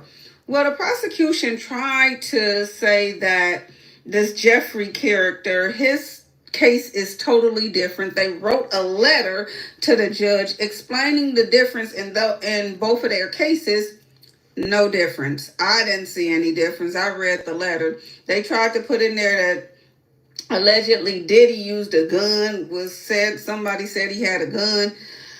In the other case, it didn't have a gun. That's not nothing. They both are charged with sex trafficking. Y'all think that Biden was on them tapes? Kamala? Yeah. Actually, in the man Jeffrey case, he's charged with international sex trafficking. They're both charged with racketeering, so it wasn't no different. So the judge wasn't trying to really hear that. The district attorney also tried to say that Diddy hasn't been complying with BOP. And if you think about it, he was appointed in 2023 when they launched the investigation on Diddy. If you think about it, it makes sense. Biden put this man on in 2023, right when they started investigating Diddy. Rules and regulations. He also tried to bring up the video where Diddy was beating Cassie. He said that he's violent. Defense went into a lot of different things. Alexandra Shapiro, one of Diddy's attorneys, the one I told you she's the hotshot appellate attorney, she basically said that they're being racist, Your Honor. Our client feel that they're being racist towards him. And that was, I think, huge, too. Because as you can see, he's a minority. Anyway, so I really think that at the end of it all, the judge said he's bringing them back on Monday, and he want letters on who Diddy can and cannot talk to. He also addressed the defense like, okay, well, if I let him out, where is he going to live? So the defense said a Star Island, someplace called Star Island. It won't be a boat there. The judge said, no, that's not going to work. New York. Where can he live in New York? So they said Upper East Side is like a 3-bedroom condo. And then the judge also asked, where is this 24/7 security going to be? So they said 3 security guards will always be with Diddy to monitor him, to make sure he's not going to be on the phones, to make sure he's not going to be on the internet, to monitor who can come in and who can't come in. So the defense basically laid out this plan and told the judge, this bail, him getting out on bail is going to be stricter for him than it is in this jail cell. So at the end of it, the judge told them that he want letters from both sides on who Diddy can and cannot communicate with. So guys, pretty much feel that he's about to let Diddy out on bail, y'all, on Monday. because they come back Monday. So Diddy gonna have to sit in this cell. He better try to chill out and don't call nobody. Just talk to the Lord or whatever. But they about to let Judge A is about to let him out. And I kind of felt that. I kind of felt it. But anyway, this is your girl Treat with just my feelings. I'm out of here. Smooches. What y'all think, man? Diddy is getting out. Everybody knowing it now. I've been calling it since the beginning. I ain't changing my stance. I just wanted to say the past 11 days have been really tough for everyone. Ladies and gentlemen, Ellen DeGeneres has left the United States and has said, quote, she's never coming back. Ellen DeGeneres and wife Portia de Rossi have moved to rural England, put their Montecito estate on the market, and plan to never return to the United States, telling friends that the election of Donald Trump was the primary motivation. Is it really the election of Donald Trump, or is it who Donald Trump is appointing to his cabinet this second time around? Like Kash Patel, the frontrunner for director of the FBI, who has openly said on many podcasts he wants to release the Epstein files and the Diddy list. That's why she's leaving, because she is on both. Especially the Epstein list. She knows she was up out of here for that one. And it's no secret that P. Diddy and Ellen are friends. Ellen tweeted for his birthday, happy birthday, P. Diddy, Puff Daddy, Sean Combs, or as I call him, Cuddle McSnuggle Stuff. You don't need to know why. And we're not even bringing up the weird stuff surrounding Ellen, Twitch, and Diddy, but you should look that up on your own time. Unlike all of the other Hollywood celebrities that threatened that they were going to leave if Donald Trump was elected, she actually did. So I have to give her credit for that. But the question is, why? Was it because of Donald Trump or something else? As always, I want to hear what you think about all of this down below. What y'all think, man? Why did Ellen leave? Why did she get the hell up out of here, y'all?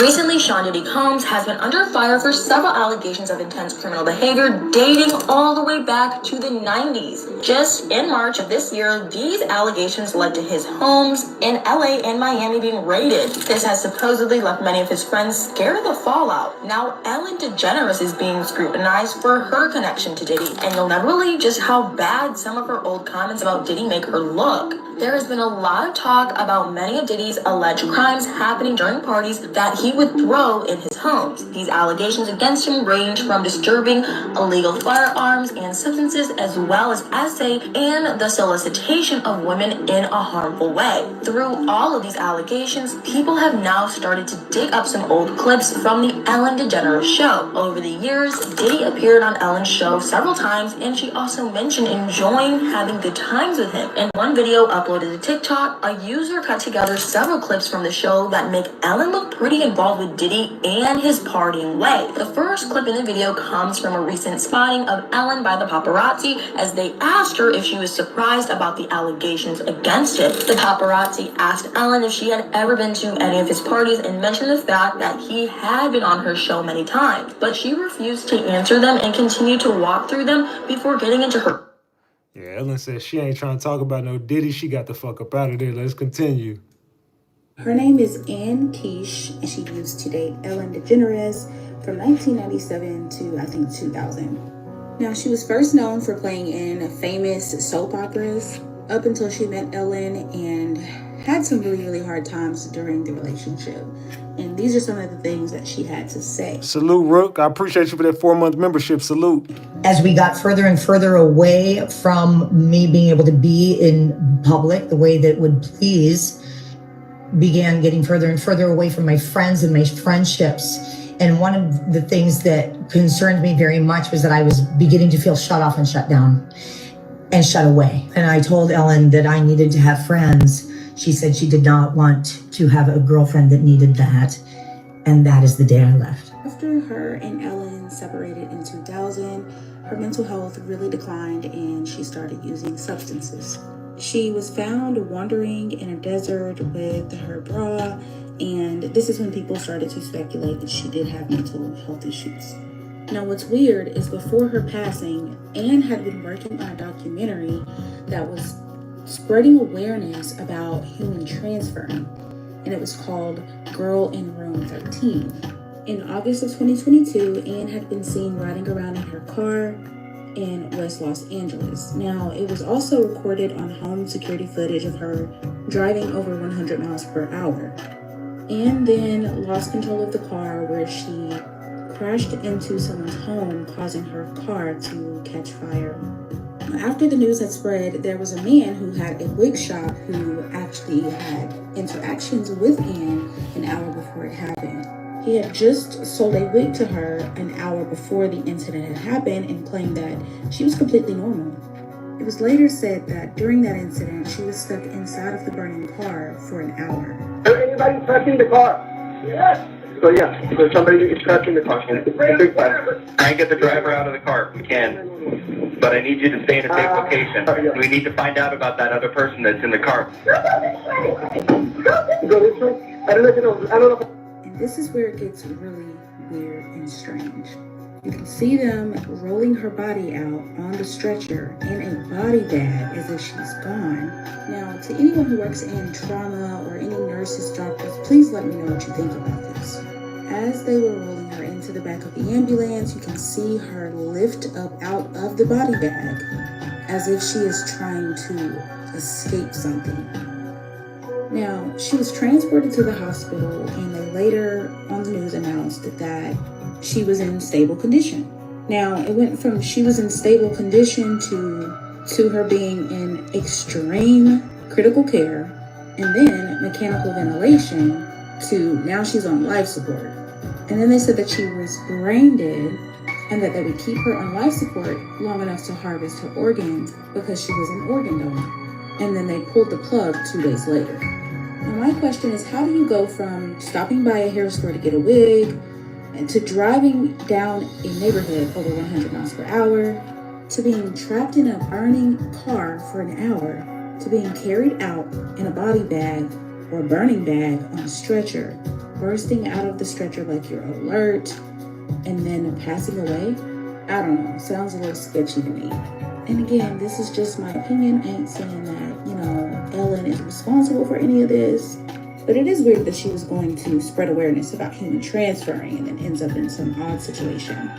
But let me know what y'all think down in the comments. What y'all think about that, man? We got a lot of people in here. Double tap that screen to get this up to 1,000 likes. Can we get it to 1,000 likes tonight, y'all? It's been loose on these likes lately. We back though, gang. We back. Now, I know that some people were speculating that Uncle Ron was talking about Jaguar, right? When he mentioned that somebody was going to be questioned. But in my opinion, Uncle Ron made it very clear who he was talking about. He took to his YouTube page, where he rarely posts, to make this statement. I'm so tired of this ex-bodyguard or retired bodyguard or whatever he want to call himself. But let me tell you this, man. You forget every time you go on camera and telling these lies on these interviews about how you saw this and how you saw that, and this went on and that went on about your client.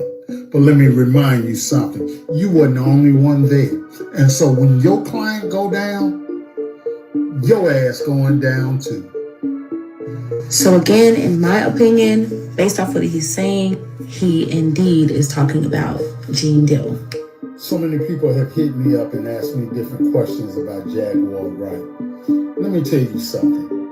Whatever Jaguar Wright has got on social media and said, it's from things she has witnessed and that she has lived through. Who am I to say anything, because I can only tell the stories that I have witnessed, that I've been through, that I have seen with my own eyes, not hearing it from somebody else. So whatever that woman is telling you, that's her story, and let it stand. I didn't live what she lived through. I was a bodyguard. I wasn't an artist. Jaguar, keep doing what you're doing. Uncle Ron's gonna keep doing what he's doing. And anybody that don't like it, fuck him. So in my opinion, it's very clear that he was not talking about Jaguar Wright. And in my opinion, I would not be surprised if allegedly they had something to do with Uncle Ron's demise. But let me know what y'all think. Do y'all think it was about Gene Deal or Jaguar Wright? Do you think that he faked his passing and is under a witness protection program, or that he was really unalived and these people allegedly could have something to do with that? So I said, damn, is he unalive? Y'all tell me in the chat, man, is the man gone? Did he just pass away? So they ain't make no decision on Diddy's bail hearing. They pushed that back to Monday, but it made me think about this. Now it really seems strange what everybody was talking about, that Ellen moved to England. And I don't like it. Yeah, y'all, because something fishy. And they brought this up, and I was like, what? Remember how Ellen said, happy birthday, P. Diddy, Puff Daddy, Sean Combs, or as I call him, Cuddle McSnuggle stuff? And you don't need to know why? And I'm like, Ellen been awful quiet.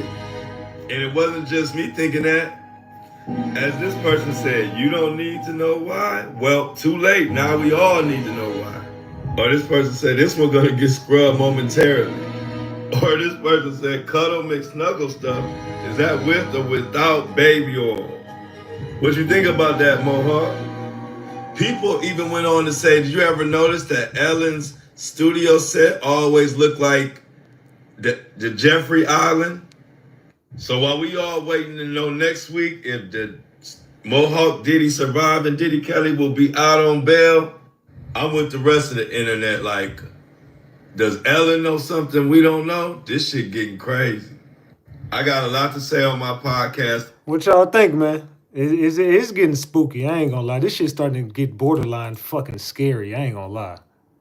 We've got Diddy's lawyers behind me on the motorbikes. It's crazy. We have basically, guys,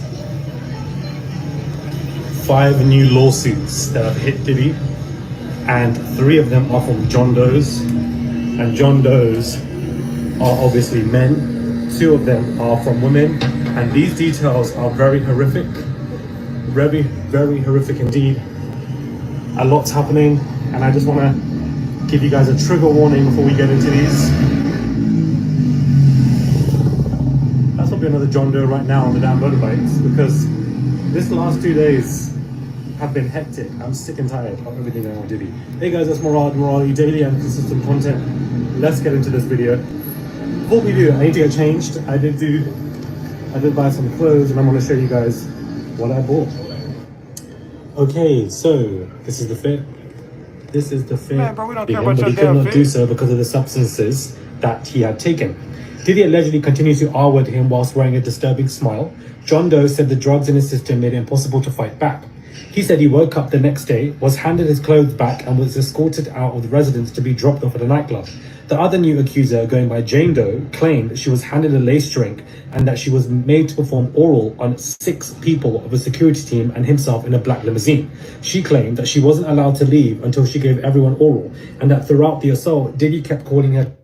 Man, is it y'all believe these lawsuits that keep coming out about Diddy? Drop the gems if you believe them, drop the caps if you don't. Taped by TMZ, a man from Florida claims one of Diddy's associates invited him to an after party. The man who was suing Diddy as John Doe claims Diddy or one of his associates drugged him, laced him, made him fall unconscious. He woke up to a sharp pain in his rectum and anus and noticed his clothes were missing, turning around to see why his anus hurt and seeing a fully erect Diddy trying to insert his pee inside the man's behind. The guy claims Diddy talked dirty to him whilst wearing a disturbing smile, but he says the drugs made it impossible to fight back. Drop the gems if you believe these lawsuits. Drop the caps if you do not. Says he woke up naked in the room and was given his clothes and then dropped off at the nightclub where everything began. The accusers are going after Diddy for damages. Diddy's attorneys told TMZ Busby's barrage of lawsuits are shamelessly publicity stunts designed to extract payments, and Diddy and that he never assayed anyone. So these are 2 out of the 5. 3 of them are John Does. 3 of them are majority men. There are 5 lawsuits.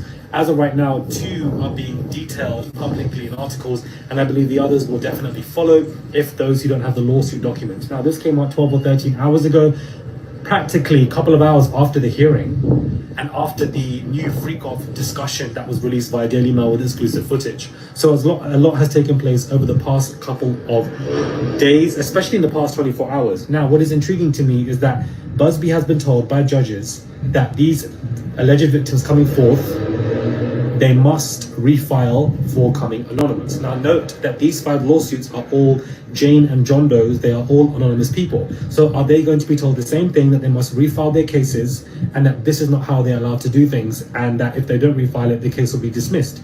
This is what I mean, where this is where the crux of the issue is. Not Diddy's children, it's these alleged victims who are waking up to Diddy erect behind. Hold on, let me put my charger in, yo. My phone finna die again. I should have charged my phone. Well, I didn't know I was gonna go live on my damn phone. Because my damn equipment stopped working in the damn last seconds. But it's all good. It's all good. We still live, baby. We still cooking. We still got more to go. I told y'all we was gonna be here for a while. Keep messing up.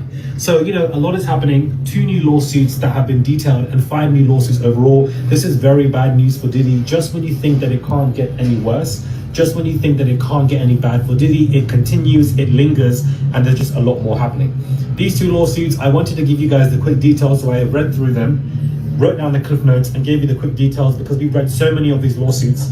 And I think going through the lawsuits themselves and the court documents, unless it's very intricate and involves other names, I don't feel like it's needed. You guys need to know the facts. What is going on? Who are these people? What are they accusing him of? How many lawsuits? How many men? How many women? And then we call it a day and wait for the next. So Busby has filed 5 more today.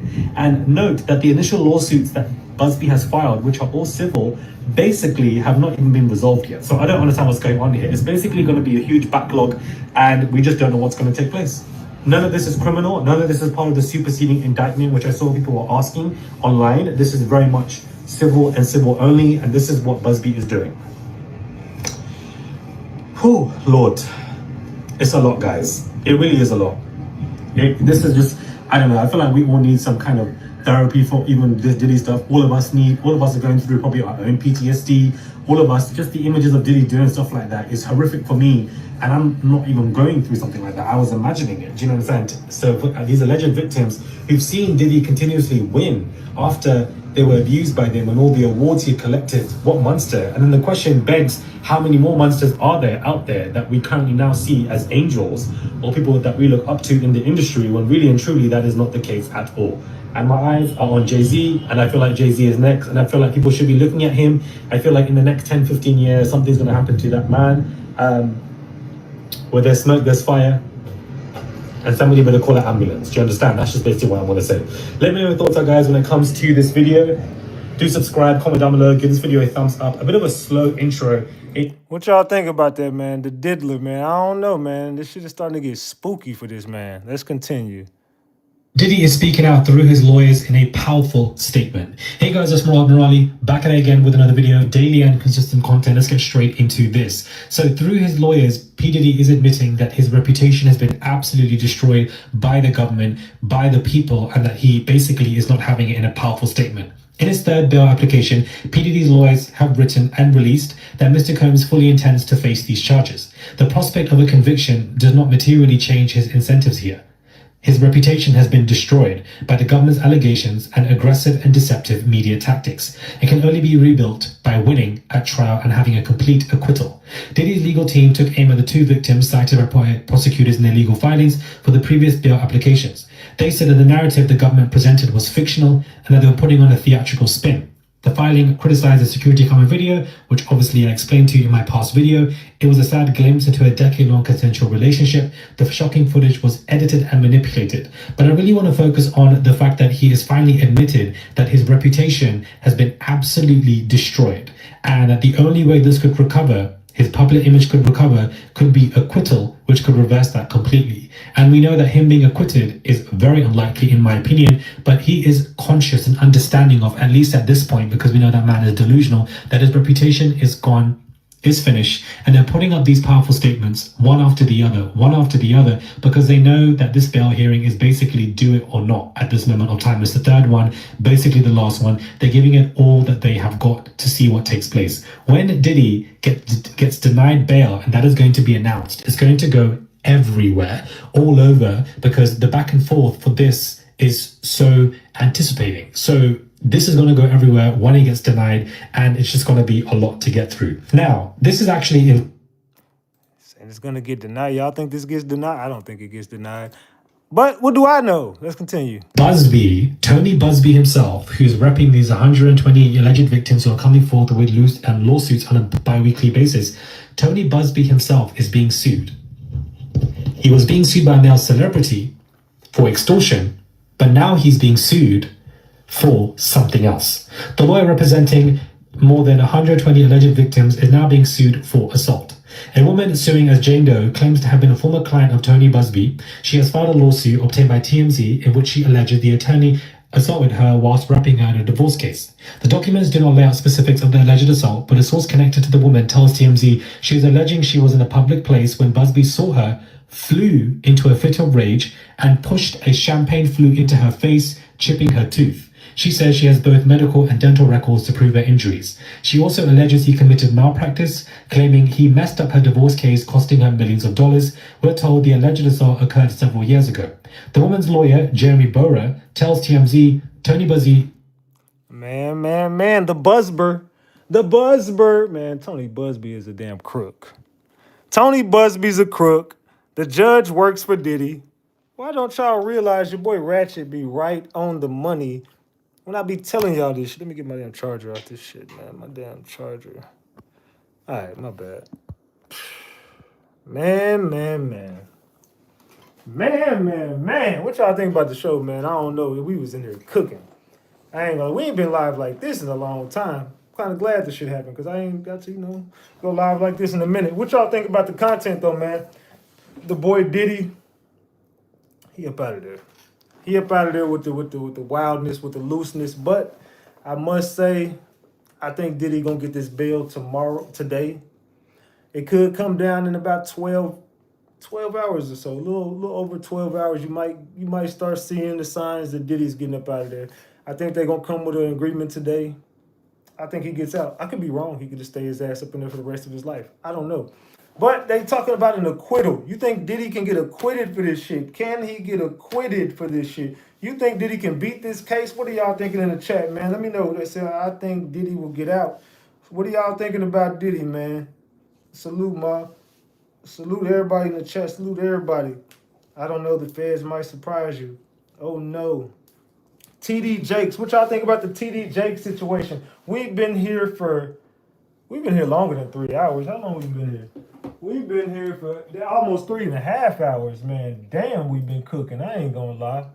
We cooked all night on this motherfucker. But that's what I like to see, though. I like to see us over here cooking like that. I ain't mad at that at all. All right, let me see. All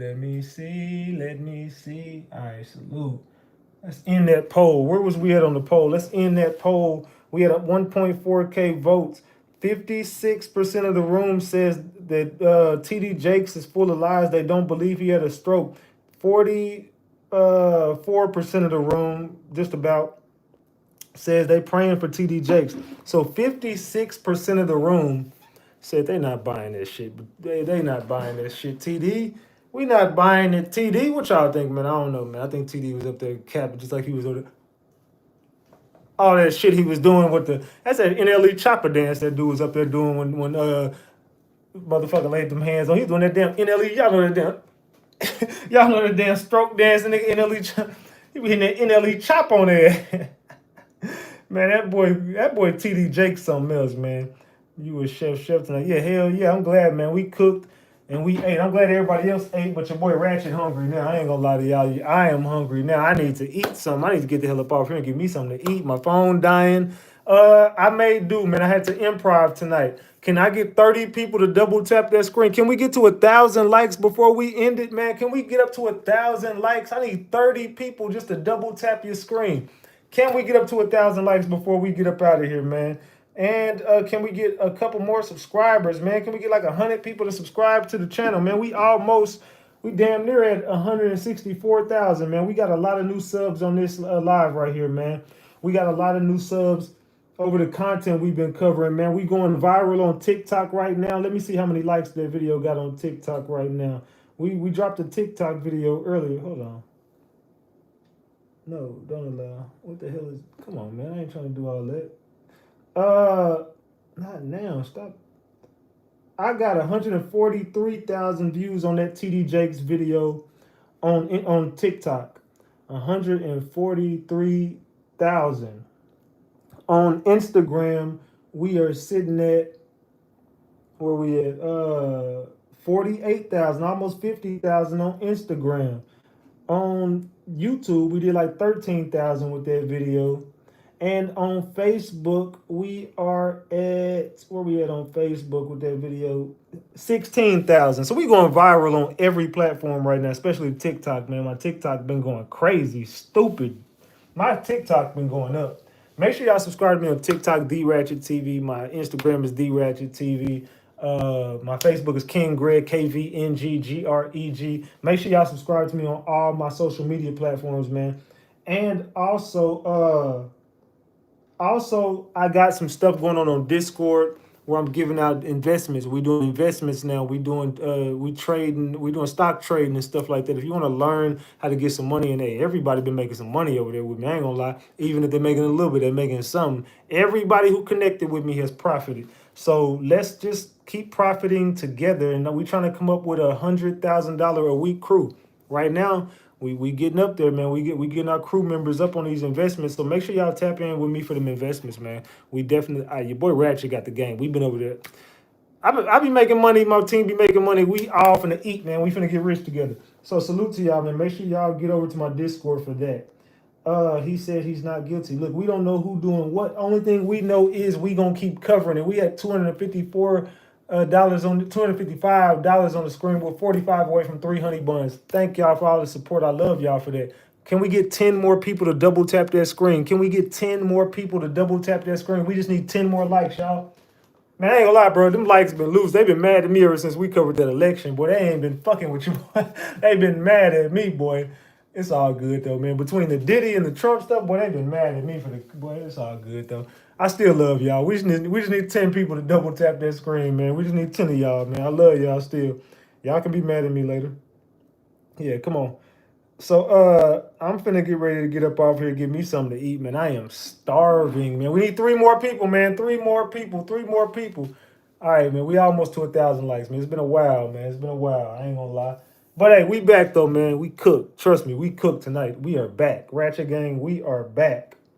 So let's get to 1,000 likes before it ends. Yeah, we almost there, man. We just need 3 people. We just need 3 people. One more person. We just need 1 more like. Double tap that screen. We just need 1 more like. We 1 like away. Can 1 more person double? Oh shit! I almost dropped my phone. We 1 like away, man. We got to 1,000. There we go. Tone back.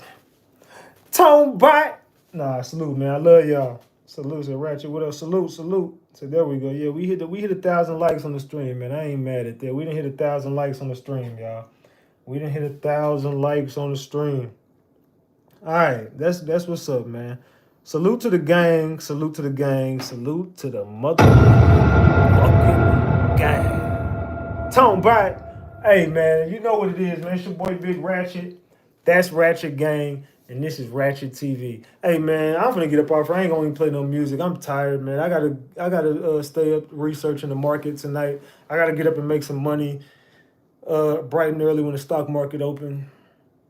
So with that being said, I'm finna get ready to get the hell up off here, man. I want y'all to do me a favor though. Do me one favor. When this live ends, jump right back into the comment section and let me know what y'all thought about tonight's content, man. It was a lot. I know I probably overwhelmed y'all with all the jewels I dropped. I don't know, man. I'm pretty sure y'all like, bro, what in the hell, bro? This nigga Ratchet just went in. But that's what happened when I take a night off. If I take a night off, I'm coming back the next night and I'm cleaning up.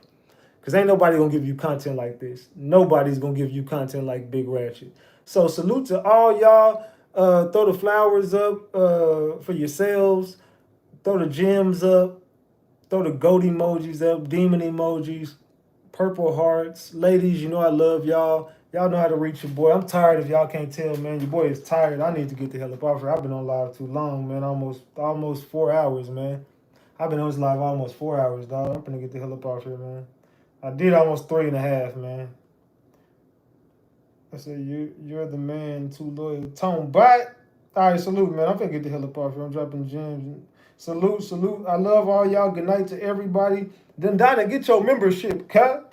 Hey, salute to all my green members. Salute to all my mods.